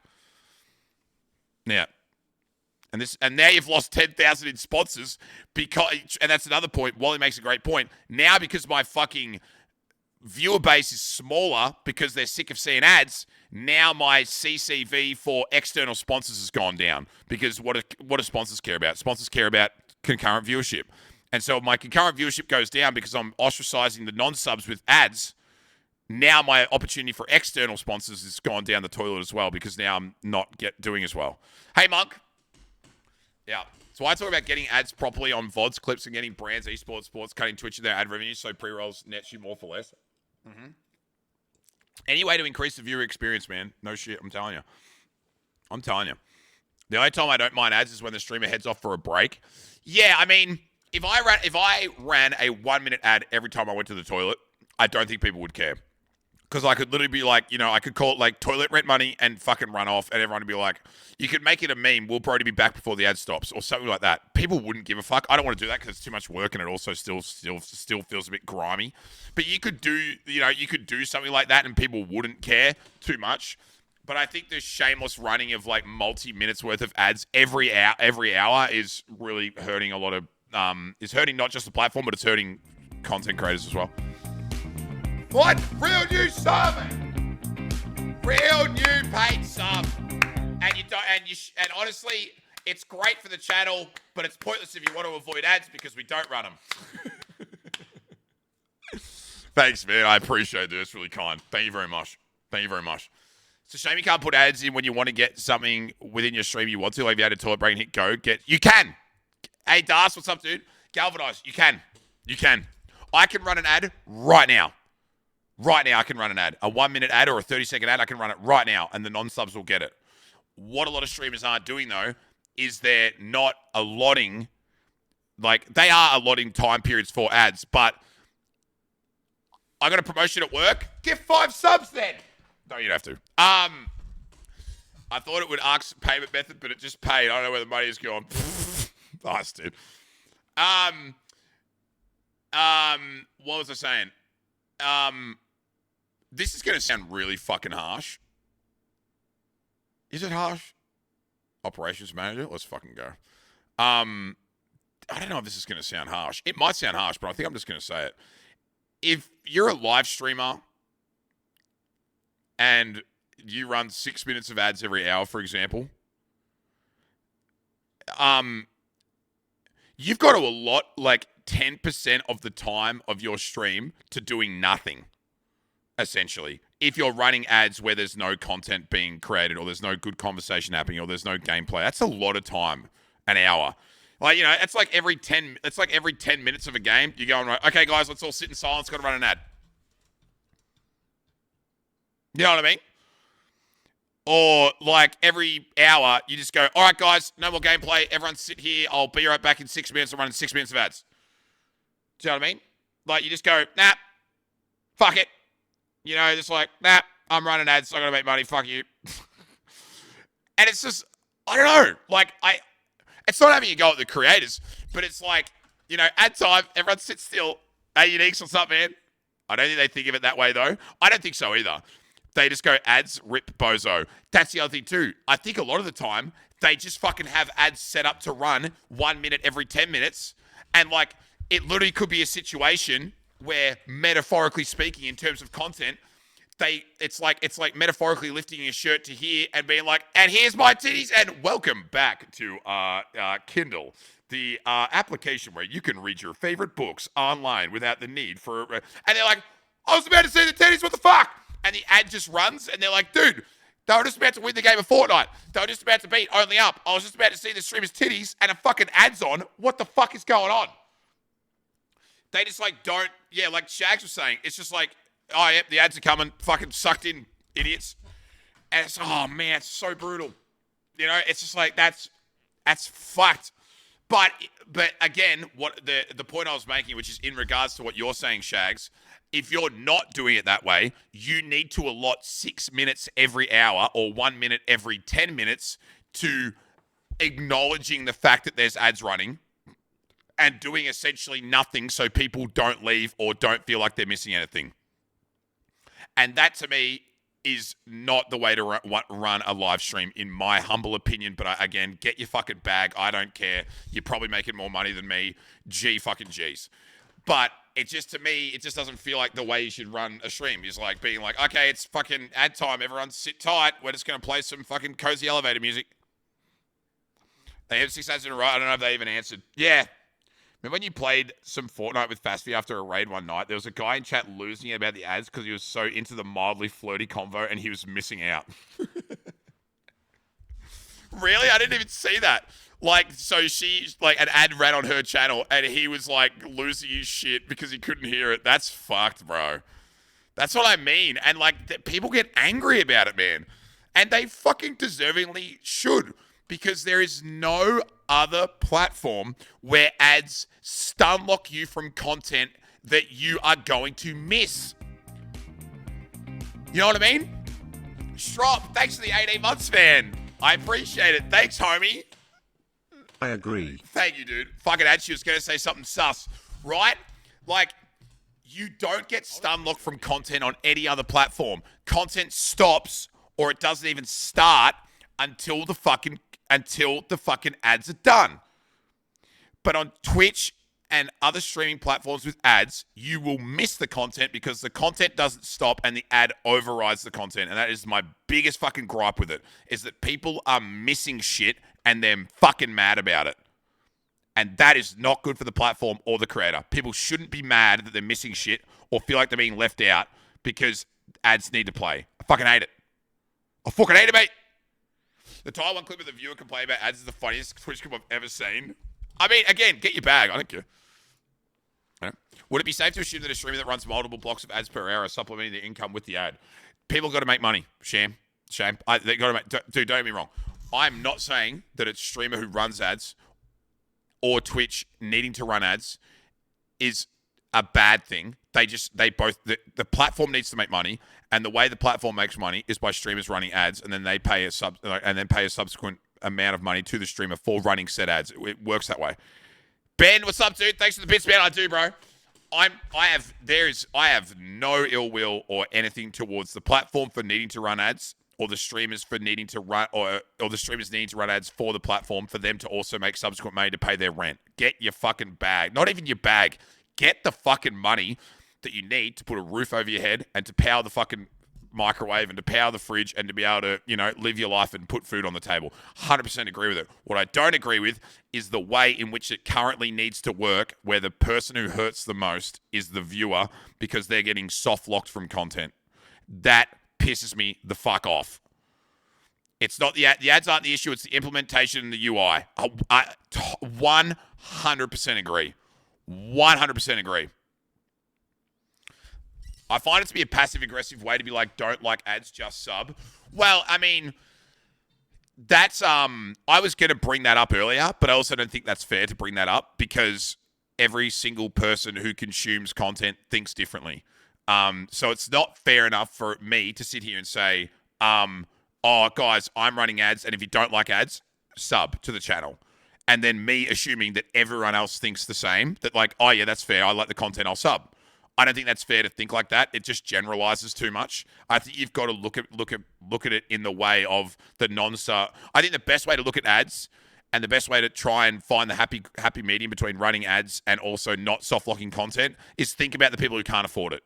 Think about the young kid who loves your Fortnite gameplay. Think about the person in your chat room who is cutting down on all necessary expenses because the interest rates have just gone up 3% and they're fucking a single homeowner and they're struggling to make mortgage repayments. Think about those people and think about what you can do to and find a healthy medium between making your own money and not fucking them over by ruining their viewing experience. That's where I don't just think about like, oh, I'm running ads, guys, and if you fucking don't like it, sub to me. You can't think like that. You know what I mean? You can't think like that. Yeah. If you're here for the bag, though, those viewers are lower priority. Yeah, 100%. I agree. If you're here for the bag and you don't give a fuck, like streamers with 5,000 viewers, they're smart enough and have been in the industry long enough to know that there's a lot of viewers who don't give a fuck about you being humble for them. They know that they don't give a fuck. They're like, oh, like I'm gonna get viewers regardless. I'm gonna be fine. I'm fucking Shroud or whatever, and I'm not saying that they think like this. But I'm just, if you've got that many viewers and you're making that much money off ads, you kind of don't really give a fuck at that point because it's like, oh, well, the people who care will sub and I'll make money off them and the people who don't care won't. And then it's, whatever. And I think I make good enough content, so gee fucking geez. But particularly for mid to small size streamers who are trying to grow, you can greatly affect your ability to grow on the platform by ostracizing your non-subbed viewers or non-turbo sub viewers with ads. And you've got to really find a happy medium because you could not only stun lock your content, you could also stun lock your own growth because medium to small size streamers are very much at a more volatile side of income. Like there was months in 2020 where this place was going fucking gangbusters with this amount of viewers, roughly the same, but I was making 4 times the amount of money. Our sub count was like 3,500. Fuck, get this thing out of my eye. What the fuck, man? I appreciate it, man. Oh, I can't dance. I'm too fucked. Oh, my leg. Bad for the channel. Thanks, dude. I appreciate the 5, man. Sorry, I think I broke my leg. Yes, son, reprog. Bobby, useful. Quid. Congratulations, man. 7 months for yes, son. It doesn't tell me when everyone, like all the months now for everyone. It doesn't tell me all of them. So it's like, it just tells me like 1 and says like, hey man, what about this one? I wish it used to tell me all 5, now it doesn't. Anyway, fuck. Thanks, McGuey. I appreciate it, man. Legend, bro. Really do appreciate it. Absolute legend. This month too? Crazy. The Stream Elements feed has it. Can I turn it on because it doesn't tell me the months? Look. Maybe I'm an idiot. It doesn't tell me the months, and I'd like to know where everyone was at, I don't know. Maybe it changed. Either way. What do you think the recourse should be if a streamer completely forgets about pre-roll? What do you mean forgets about pre-roll? What do you mean? Can you simplify it but talk about it like it's Fortnite? Just so I understand it. And I'll keep ranting about my thing. In regards to like money making on the platform, right? Like I was saying before, if they get to run ads on their own, what should happen? If they get to run ads on their own terms. I mean, right now, there's 2 options. Run your own ads or pre-rolls. That's it. And if you don't select pre-rolls, you either run your own ads or they run randomly.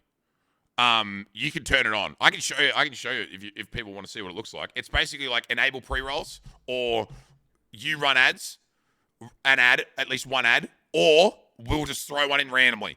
You can't have an ad-free experience on this platform. There is no stream on Twitch that is an ad-free experience. None. 0. Nada.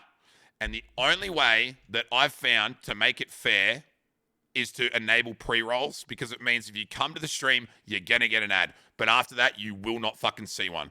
I don't want people to click on my stream and then 5 minutes later when we're having a good chat, get a random ad and think that I'm an asshole for running them. I just want people to know flat out, you're going to get a pre-roll. I can't fucking stop that. There's no ad-free viewing experience on Twitch. It doesn't exist. But if you watch after the pre-roll, I guarantee you there will be no fucking ads here because I can control that.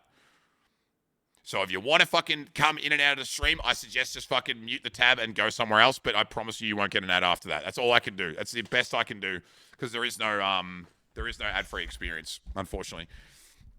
Yeah. Now, so on Confusing Turns, ask you if you're not manually running ads, what should Twitch's recourse be? Oh, if you're not manually running ads, I mean, they've got no option. Because if you say, I don't want pre-rolls and I'll run ads for you, so I'll make up the difference of not having a pre-roll, and you don't run ads, Twitch has no fucking choice but to just run an ad in its place.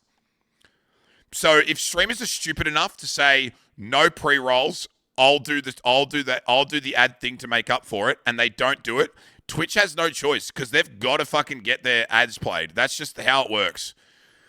So, yeah, hey, Ripkill, what's up, man? So, if a streamer's stupid enough and loses track of time and doesn't run the ads, I don't have a problem with Twitch just throwing a random ad in to make up for it if they don't choose to do it, if they choose to do it themselves. Yeah, so I had the wrong idea about what pre-roll was. I expect the culture to just be manually running the ads. Nah. That's actually a really good question, Jazz. Streamers are inherently lazy. But I'll show you what it looks like. I think streamers are inherently lazy, and most of them who don't make a lot of ad money wouldn't be running their own ads because it's too much to worry about. And they probably have a similar vibe to me, where they're just like, I don't want to ostracize my viewers. I'll go to the creator dashboard though, and just show you what the options are. It's pretty basic. It's more effort than it's worth. I think so. So here's an example: ad-free viewing, yes. Allow subscribers to watch your content ad-free, of course. And then you go down to here. This is it here. This is the ad program. So opt in to earn 55%, blah blah blah. Ads, I have ads turned off, which is activate your schedule to automatically run ads on your channel. I said no. I have no, so this doesn't mean anything because I don't have it. And pre-roll ads is this here is disable pre-roll ads when I run ads, right? So if this is how this works. If I run an ad, people won't get pre-rolls for like an hour, is it? 10-minute pre-roll ads free, up to 3-minute ad break. Up to 3-minute ad break equals 1 hour pre-roll ad free. So how's this? This is so fucked. This is so fucked. If you run an ad for 30 seconds, there's only 10 minutes of the stream being pre-roll ad free, right? 10 minutes. But if you just leave pre-rolls on, one person has to watch one 30-second ad and they won't have to see an ad for the rest of the entire fucking stream. At all. They just won't have to fucking watch it. Like, not one fucking ad. But if you decide to run ads, pre-rolls of that are just fucking happening. Like, it's on. So as soon as you turn ads on your channel, it's kind of fucked. It's kind of fucked, to be honest with you. Yeah. Up to 3-minute ad break equals 1 hour the pre-roll free. Suppose you could break it up with the hour, actually. Yeah, I mean, you could, but, like, I'm just saying, like, when you start to run ads, you're in. You know, like, you're fucking in. Yeah, you're in on it. Streamers always lie and say Twitch did it, not me. Really? Streamers don't tell you the truth? The truth is, if you turn this button on, you're in. Like, you've committed to being in. This is just the reality of how it works. Like, you're in. Your scheduled ad minutes per hour, 3 minutes per hour. So obviously that's not turned on. But yeah, once you flick that switch, you're in, and ads are rolling. Whether you run them or not, they're rolling. Yeah. When they first added it, you couldn't turn it off either. It was just happening. So you can't turn ads on and only manually run them. There's auto ads as well as the manual ones. Once you turn ads on, it essentially means that like you've joined the pool and you have to have a schedule or it's going to set it for you, if that makes sense. So like, yeah, it's, I don't know. I mean, I guess you could run ads and maybe have, I don't know, if you turn ads on, you would have to have minimum ads running per hour because you can't make it 0. And then I guess you could keep pre-rolls on. And then if you kept pre-rolls on, you wouldn't get an ad apart from the 30-second one that you had in the schedule. I don't know how the fuck it works, bro. It's weird. Once you flick that toggle, you set a schedule and it runs. If you manually run one within the schedule on it, it overrides the next one. Yeah, so I can still run ads. Like, I can still run an ad right now off the dashboard, but it won't affect anything. It's just like a bit of a meme. So, like, I don't have ads turned on, so you won't see any ads here unless I run one. But I can do this. Non-subs, I'm proving a point. I'm so sorry. I'm so sorry, guys. I'm so fucking sorry. I'm such an asshole. I'm proving a point. Like, this ad is, like, this button's always here. Should I do it? I'll just do it. Guys, I'm sorry, but trust me, you'll come back and we won't be talking about dicks. So I can click that button, right? And I do this. And then oh no. And it runs a 30-second ad. And then, what's the ad for? Oh yeah, what's the ad? What's the ad for? I'll be back. What's the ad for? We're going to see what it is. We're going to see what the ad's for. Thank God I got gifted. Didn't get one. Fuck! Really? You didn't even get one? Optus! I got walking boots. BWS. BWS PAG. Let's fucking go, dude. Nice. How far will viewership drop? I think because we're doing it in a way that's like not... I'll leave. Race like... Nice. Nice. Weird. I got an ad for Sportsbet, dude. When you're memeing it, it's like people know that they're like going to come back and we're going to be still talking about this, whatever. But if you like, this is what I'm saying. It's all well and good for me to do this with everyone else, and it's a meme, and no one really cracks the shits because they're like, oh, we're doing this, to like, we're doing a bit of social experiment. But if we were talking about dicks and it had nothing to do with ads, and then someone got a minute worth of ads, oh, they're out of here, bro. I wouldn't, and I'd go. But anyway, the point is, you recently ran an ad and you must wait to run another, okay? 23:37, 11:37. Let's wait and see how long Twitch thinks is fair for me that they feel like you've done, like, you know what I mean? Like, you've had enough. Let's see how long it takes. I'm going to say it's under 5 minutes. I'm going to say it's under 5 minutes. How much money have you gotten from that ad? Less than 10 cents. Less than 10 cents, probably. I'd say. Oh! Wait, let's think about it.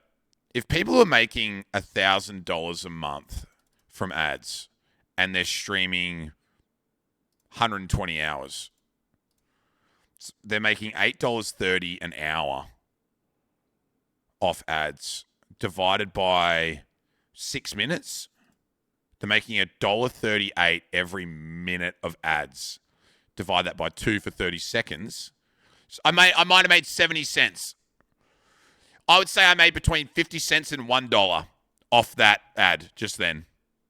So now, think about that from a minute standpoint, and you're doing it every hour. It doesn't seem like a lot, but it starts to add up over time when it's just ticking over. You know what I mean? When it's just ticking over. It gets up there. Yeah. 70 cents into the fund to buy a pool. Let's fucking go. Nice. Add up? Yeah. You see that? It adds up. Adds up. But yeah, that's why, yeah. Anyway. That's why if you ever get, I don't know, I don't know where I stand on like having it, like, I think everyone should have the option to get their bag without question.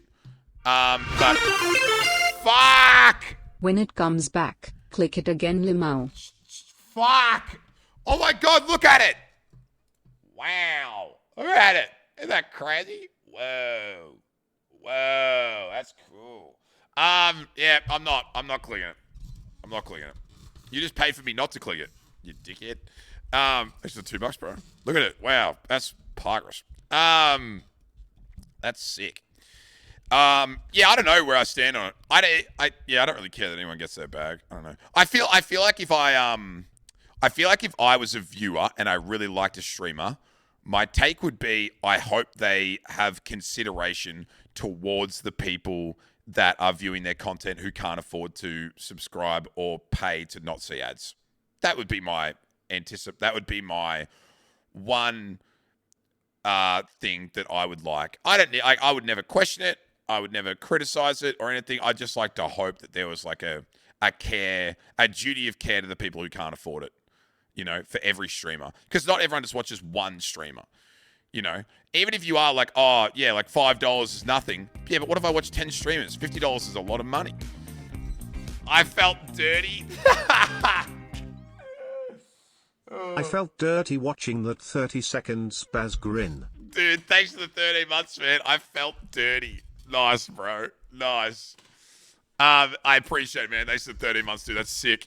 Everyone makes their own choice about what their content and their viewer experience is worth. Yeah, 100%. I'm just saying, like, from my personal, you know, this is just me personally as a viewer, because, like, I definitely used to always say that I was viewer first and streamer second, but, like, the way that life, you know, has gone, it's like I've definitely spent more time streaming than I do viewing now. I definitely still watch a lot of fucking streams, but, you know, having been like viewer first for so fucking long, the one thing that I always want is to be able to consume people's streams in the most simple way possible. And when the ad system came out, a lot of people took advantage of it, and it kind of fucked with people, you know.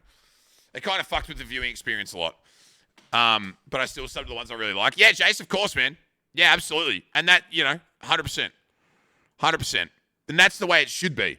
That's the way that Twitch was brought up, was like, you don't pay to avoid shit. You pay for shit that you like, and you support people. And that's what the platform was originally hedged on, was that content would be made and streamers would provide great content that people wanted to support, because they knew that if they didn't support it, and the content wouldn't be there anymore. Do you know what I mean? Like, it would go away because it was people's full-time job. So people would feel like they were helping fund something that they loved. And it was like it was a real community. Now there's people who just buy Turbo because Twitch is just fucking them. And that's their only financial purpose on the platform. You know what I mean? Sub to support, not sub to view. Legit. See you, Bailey. Thanks, bro. I appreciate it, man. CUI. Thanks for the 16 months, dude. That's sick. Yeah, sub to support, not sub to view. And the other thing, and, you know, and also not shitting on people for not being able to, for a multitude of reasons. People aren't going to sub to me. Like, not every person who ever comes into I'm waiting for this. Not every person who comes in the stream is going to sub to you. Not every person in the stream is going to donate money to you or give fucking 5 subs. It's not going to happen. But that doesn't make them any less of a fucking viewer than anyone else. So it's like, it shouldn't be, you know, there shouldn't be like that level of fucking hierarchy. And I feel like ads have created a hierarchy in a way. And the ad program is kind of fucky like that, because everyone goes, oh, fuck, you know, I don't get to be on the same level as everyone else because I can't afford to sub here, so I got to sit through 6 minutes of ads every hour while everyone else has a good time. Well, fuck this place. You know, that's what he told me 5 years ago. What do you want from me, mate? Twitch doesn't think you deserve another ad. I mean, I thought I could run 6 minutes per hour, so I'm trying to figure out why. There it is. So what?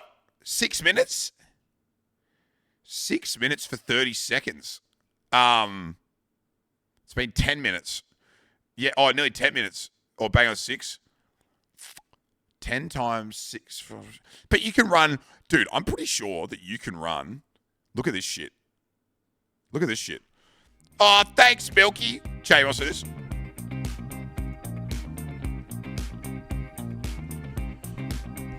Thanks, dude. I appreciate it Milky, Nate, 2 months. W, let's go. That's their estimate on how much money I would. That's how much money they think I'll make in a month. By running that many ads per hour. That's how much they think I'd make. So kill the stream by running 6 minutes of ads every hour, and I'll make $225 for the month.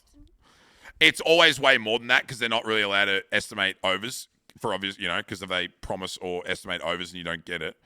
Stop, dude. At least they're honest about not doubling your money. Yeah. But yeah, pretty crazy. Pretty gnarly. 10%'s hectic. Dude, people are out there running fucking 9 minutes, bro. It's wild. It's fucking wild. They're like a fuckload of ads. But fuck, I don't blame them. Gotta make the bag, man.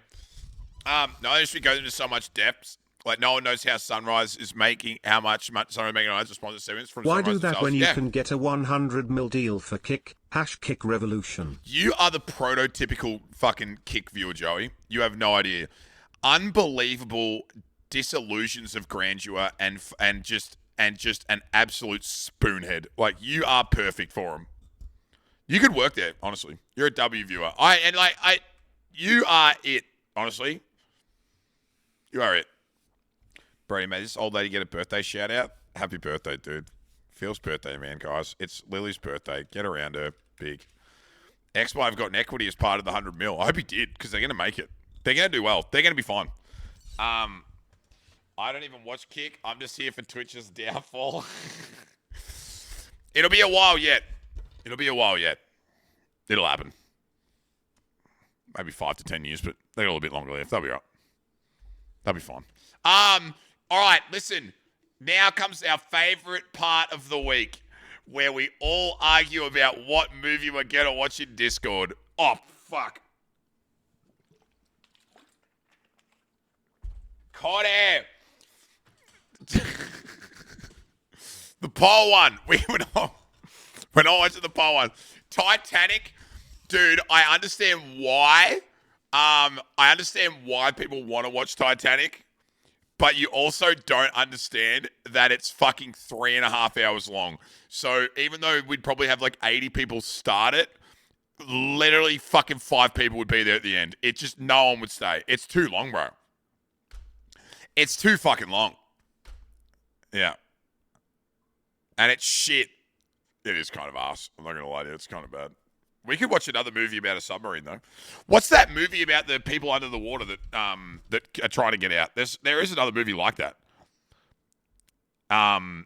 Zack Snyder's Justice League. It's only 4 hours. No. Sisu was a good movie. Sisu, Poseidon's Adventure. Was that it? Down Periscope. Was it Down Periscope? Guy Ritchie has a new movie that came out on Amazon recently. It's nothing spectacular. It's a solid film in under 2 hours without credits. Okay. Sisu. We need to find some. Das Boot. Hi, bro. If you're looking for a funny movie, tweet. Sisu is the Finland soldier killing Nazis for 20 minutes. For 90 minutes. Yeah, right. Is it in Finnish? Let me click these. What's this? Thanks for taking him, Seth. No problem. I can't imagine what you're going to do without each other next year. We're not watching fucking shit. Come on, man. It's a great movie. No. It's in English. Fuck, I love Superbad. Superbad's unreal. U571. Joey, no. All I have for you is a word. Is this gonna... It'll open the right doors. You know what's crazy? I have not seen Tenet. I've never seen it. Some of the wrong ones, too. Great film. Is it? Use it carefully. Tenet's too intense. Isn't it a mindfuck movie? To do what I do. Isn't it a mindfuck movie? Idea of the threat we face. I don't know if I'm ready for a mindfuck movie. As I understand it, it's like Inception. We're trying to prevent World War III. You thought we were doing mental math last week. This will pretzel your brain. Oh my god, mental math last week was fucked. It's a mindfuck movie that requires multiple viewings. Yeah, I don't know. I mean, it'd be good for the people who've already seen it. I haven't seen it, so I'll be asking too many questions. Saisu. I'm ready.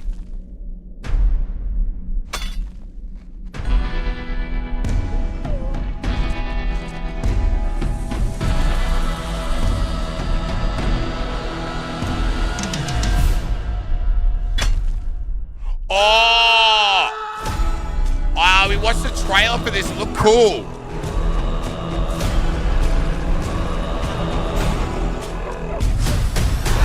Get off the host! It's like, yeah. It's basically about a guy who's trying to get to a bank to deposit money, and it's kind of like, it's similar to like something like the Book of Eli, where he's just got to go through hell and back to get there. You know what I mean? It's like, yeah. This old fucker is a gold miner. We're rich, boys. Get down on your knees. Fuck him up! We got gold!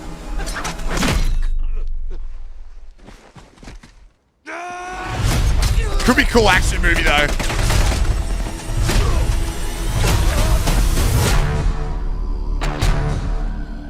He was a Finnish commando. He lost his home and his family in the war. He became a one-man death squad. This would be sick. He's one mean motherfucker that you do not want to mess with. Fire! Like disgusting levels of gore. You'll see what happens when you take everything from him. You really believe that he's immortal? No, he just refuses to die. How many mines did we bury here? All of them. You? And you? Fuck that. Oh.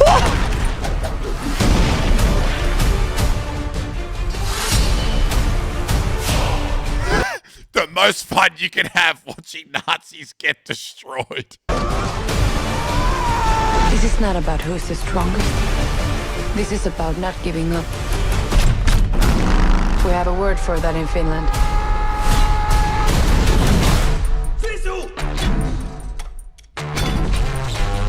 It looks sick. We might have a problem. Is it not even available, Dean? Oh, is it not even out yet? Oh, that sucks. This will be like Cocaine Bear or like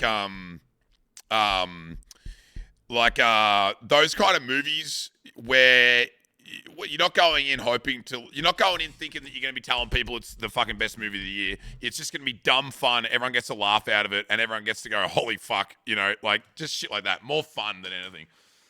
I'm legally acquiring it now. All right, I think we watched this. This looks sick. It just looks like fun. You don't have to think too much, and those movies are good. Yeah. It's so bad I fell asleep twice. Cocaine Bear is probably in my top 5 this year. Top 10 of releases this year. I thought Cocaine Bear was fun as fuck. Like, so much fun. So much fun. Fall asleep at 10 so you don't miss out on the thing? Yeah. Oh, yeah, it was Castaway on a Rusty Pole actually arse, or was it all right? Cosmo, that movie is... If you just turn your brain off and stop thinking objectively about things and just like watch it for what it is, I think it's an enjoyable movie. And there's a point in it where you go, oh, what the fuck, and it actually makes it watchable. Yeah, it's you just have to like trust it, trust the process. I feel like, and you'll end up enjoying it. It's got some really bad acting, and it's kind of corny in parts, but just like let it be, and don't expect it to be. I think a lot of the times when we watch movies now, we kind of expect them to be Oscar winners. Like you want everything to be the best movie ever. I think if you go in expecting something to be a 7 and it turns out to be an 8, you should be like, oh, what the fuck, that's sick. But I think we're in that constant chase for the next 9 or 10 out of 10 movie where if you go in with like low expectations, I think you can have a lot of fun. Like, that's why I'm saying Cocaine Bear is so great. Cocaine Bear was a movie that no one expected to enjoy, but everyone walked away going, holy fuck, that was fun as. And like, dude, that's sick. You know? Yeah, because we use movie night to tick off all the best movies, and we're at the point where there isn't many left. That's so true. Yep, 100%. Need more easy watching? Yep. People have been conditioned to come to media with high expectations and are often disappointed. Yeah. And I think when you don't have like huge expectation, you also, you're not going to leave. There's not many movies that I can think of in the last like 5 years of doing, like, we've been doing movie night for 3.5, 4 years now. There's not many that I can think of in the last 5 years that I've gone, fuck. Like, I just don't go in with a lot of expectation anymore for something to be brilliant. Like, that Otto movie was shit. Gollum is the Cocaine Bear of video games. No, it's not. Gollum is the man called Otto of video games. You know what I mean? Like, dude, you know what the Cocaine Bear of video games is? Only Up. Only Up. A movie and a game that no one expected to be brilliant, but yet everyone got captivated by and thought it was fucking awesome. That is Cocaine Bear. Gollum is the Meg of video games. Yeah, Gollum is the Dude, Where's My Car of 2023 gaming. Yes, way better. Way better. Yeah, way better. People still have a knee-jerk reaction to call a movie dog war when it's perfectly fine and watchable. Yeah, a perfectly fine and watchable midway. Yeah, that's another thing too. Bro, at the end of the day, people don't need to make movies. Movies are like sex. Not every time you have sex with someone is it going to be like 10 out of 10, mind-blowing, best BJ, most hectic fucking thing you've ever had, and like top of the list. Sometimes there's going to be you're going to hook up with someone, and it's going to be a 6.5 or a 7 out of 10 fucking session, and you're going to go, that was good. I had a good time. There's nothing wrong with that. You never walk away from sex and go, oh, fuck, that was fucking terrible. I just wasted 2 hours of my life having sex with that person. At the end of the day, a movie is there to entertain you. If it's not great, it's not great. But, stop going in thinking everyone's going to be fucking Riley Reid. You know what I mean? Not every movie, 2 hours. Okay, when it comes to sex, movies, like, related to film, it's more of a short story. It's like an episode of Pingu. It's like, we think it went for like half an hour, but it was literally 90 seconds. Do you know what I mean? That's more me. But what I'm getting at is that people it's a trailer. Yeah, it's a trailer. People have high expectations. Just accept it for what it is and be like, someone spent a lot of hard time making that movie, and even if I wasn't entertained, it's better than staring at my phone for fucking 2 hours, or it's better than staring at a fucking wall for 2 hours, or it's better than vacuuming the floor. So I'm just accept it for what it is. Something can be mid and still be enjoyable. Something can be mid and can still be enjoyable. Like me, in bed. Mid, enjoyable. Yep. That's the Meg. Okay. The Meg, when it comes to sex, is like a BJ, but there's teeth involved. It's like, I understand that this is perfectly fine concept, but it fucking hurts. I'm not enjoying this. Do you know what I mean? It's like, yep, big shark, got it. Not still, yep, nah, not, this is, you get a bite, it's, fuck me, dude, we're going to have to stop. Like, at the point where you have to say, sorry, we have to stop this. It's a BJ, but you get herpes. Was that necessary? Yes, it was. The Meg is like getting a BJ from the Meg. Yeah, pretty much. Pretty much. It's a good way to put it. Yeah. What the fuck are these analogies? I don't know. I'm trying to relate cinema to sex and it's not working. All right. Storm, I've seen the trailer to The Meg 2, and I'm about to punch myself in the dick. I can't believe it exists. I can't believe, like everyone knows where my hatred of The Meg came from, and I have a strong affinity with that movie and why I hate it. But like, it's the equivalent of making Cat Quest 3 for me. Like, you just don't fucking do it, mate. You know what I mean? You just don't fucking do it. You leave it. 10 minutes until Checkflix is ready for Sisu. Chat, I have to leave right now. Why? because I've timed this so poorly that I'm pretty sure that McDonald's is going to be doing their shutdown and I'm going to have to wait 10 minutes while I'm there. So if I go now, I'll probably get there at about 10 past and I'll be able to order and get back in like 20. I'm thinking 12:30 for the movie, by the way. Go now? Yeah, I'm going now. I fucked it. I was supposed to end 20 minutes ago and I would have made it. Now I got to fuck it. Yeah, I'll do Daily Dick. I'm on it. Yeah, I'm on it. But yeah, we have to do this. What's the movie? Sisu. Sisu, it's basically Finnish guy kills Nazis for an hour and a half, 2 hours. Poggers. We'll have the best time of our life. Unreal. All right. 1 sec. Hope you have a good time with it. Great recommendation, man. I knew it existed too. I just forgot about it. All right, here we go.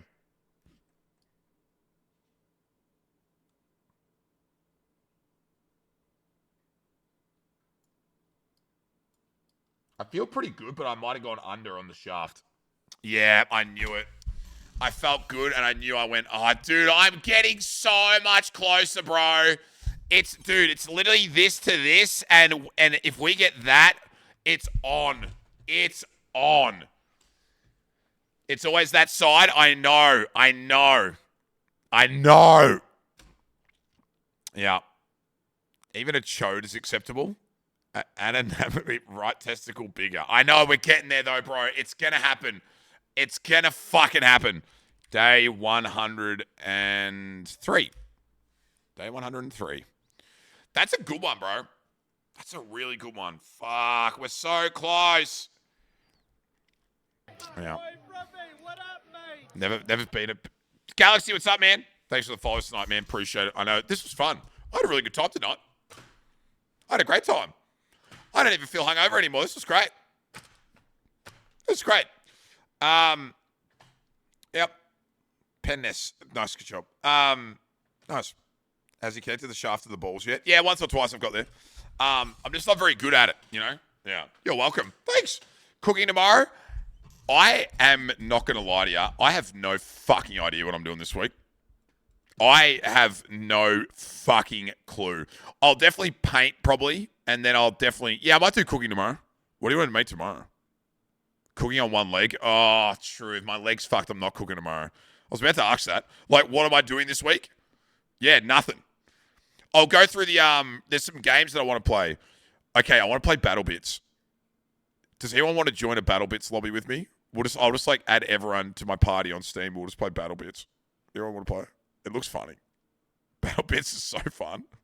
It's like Minecraft COD. It looks unreal.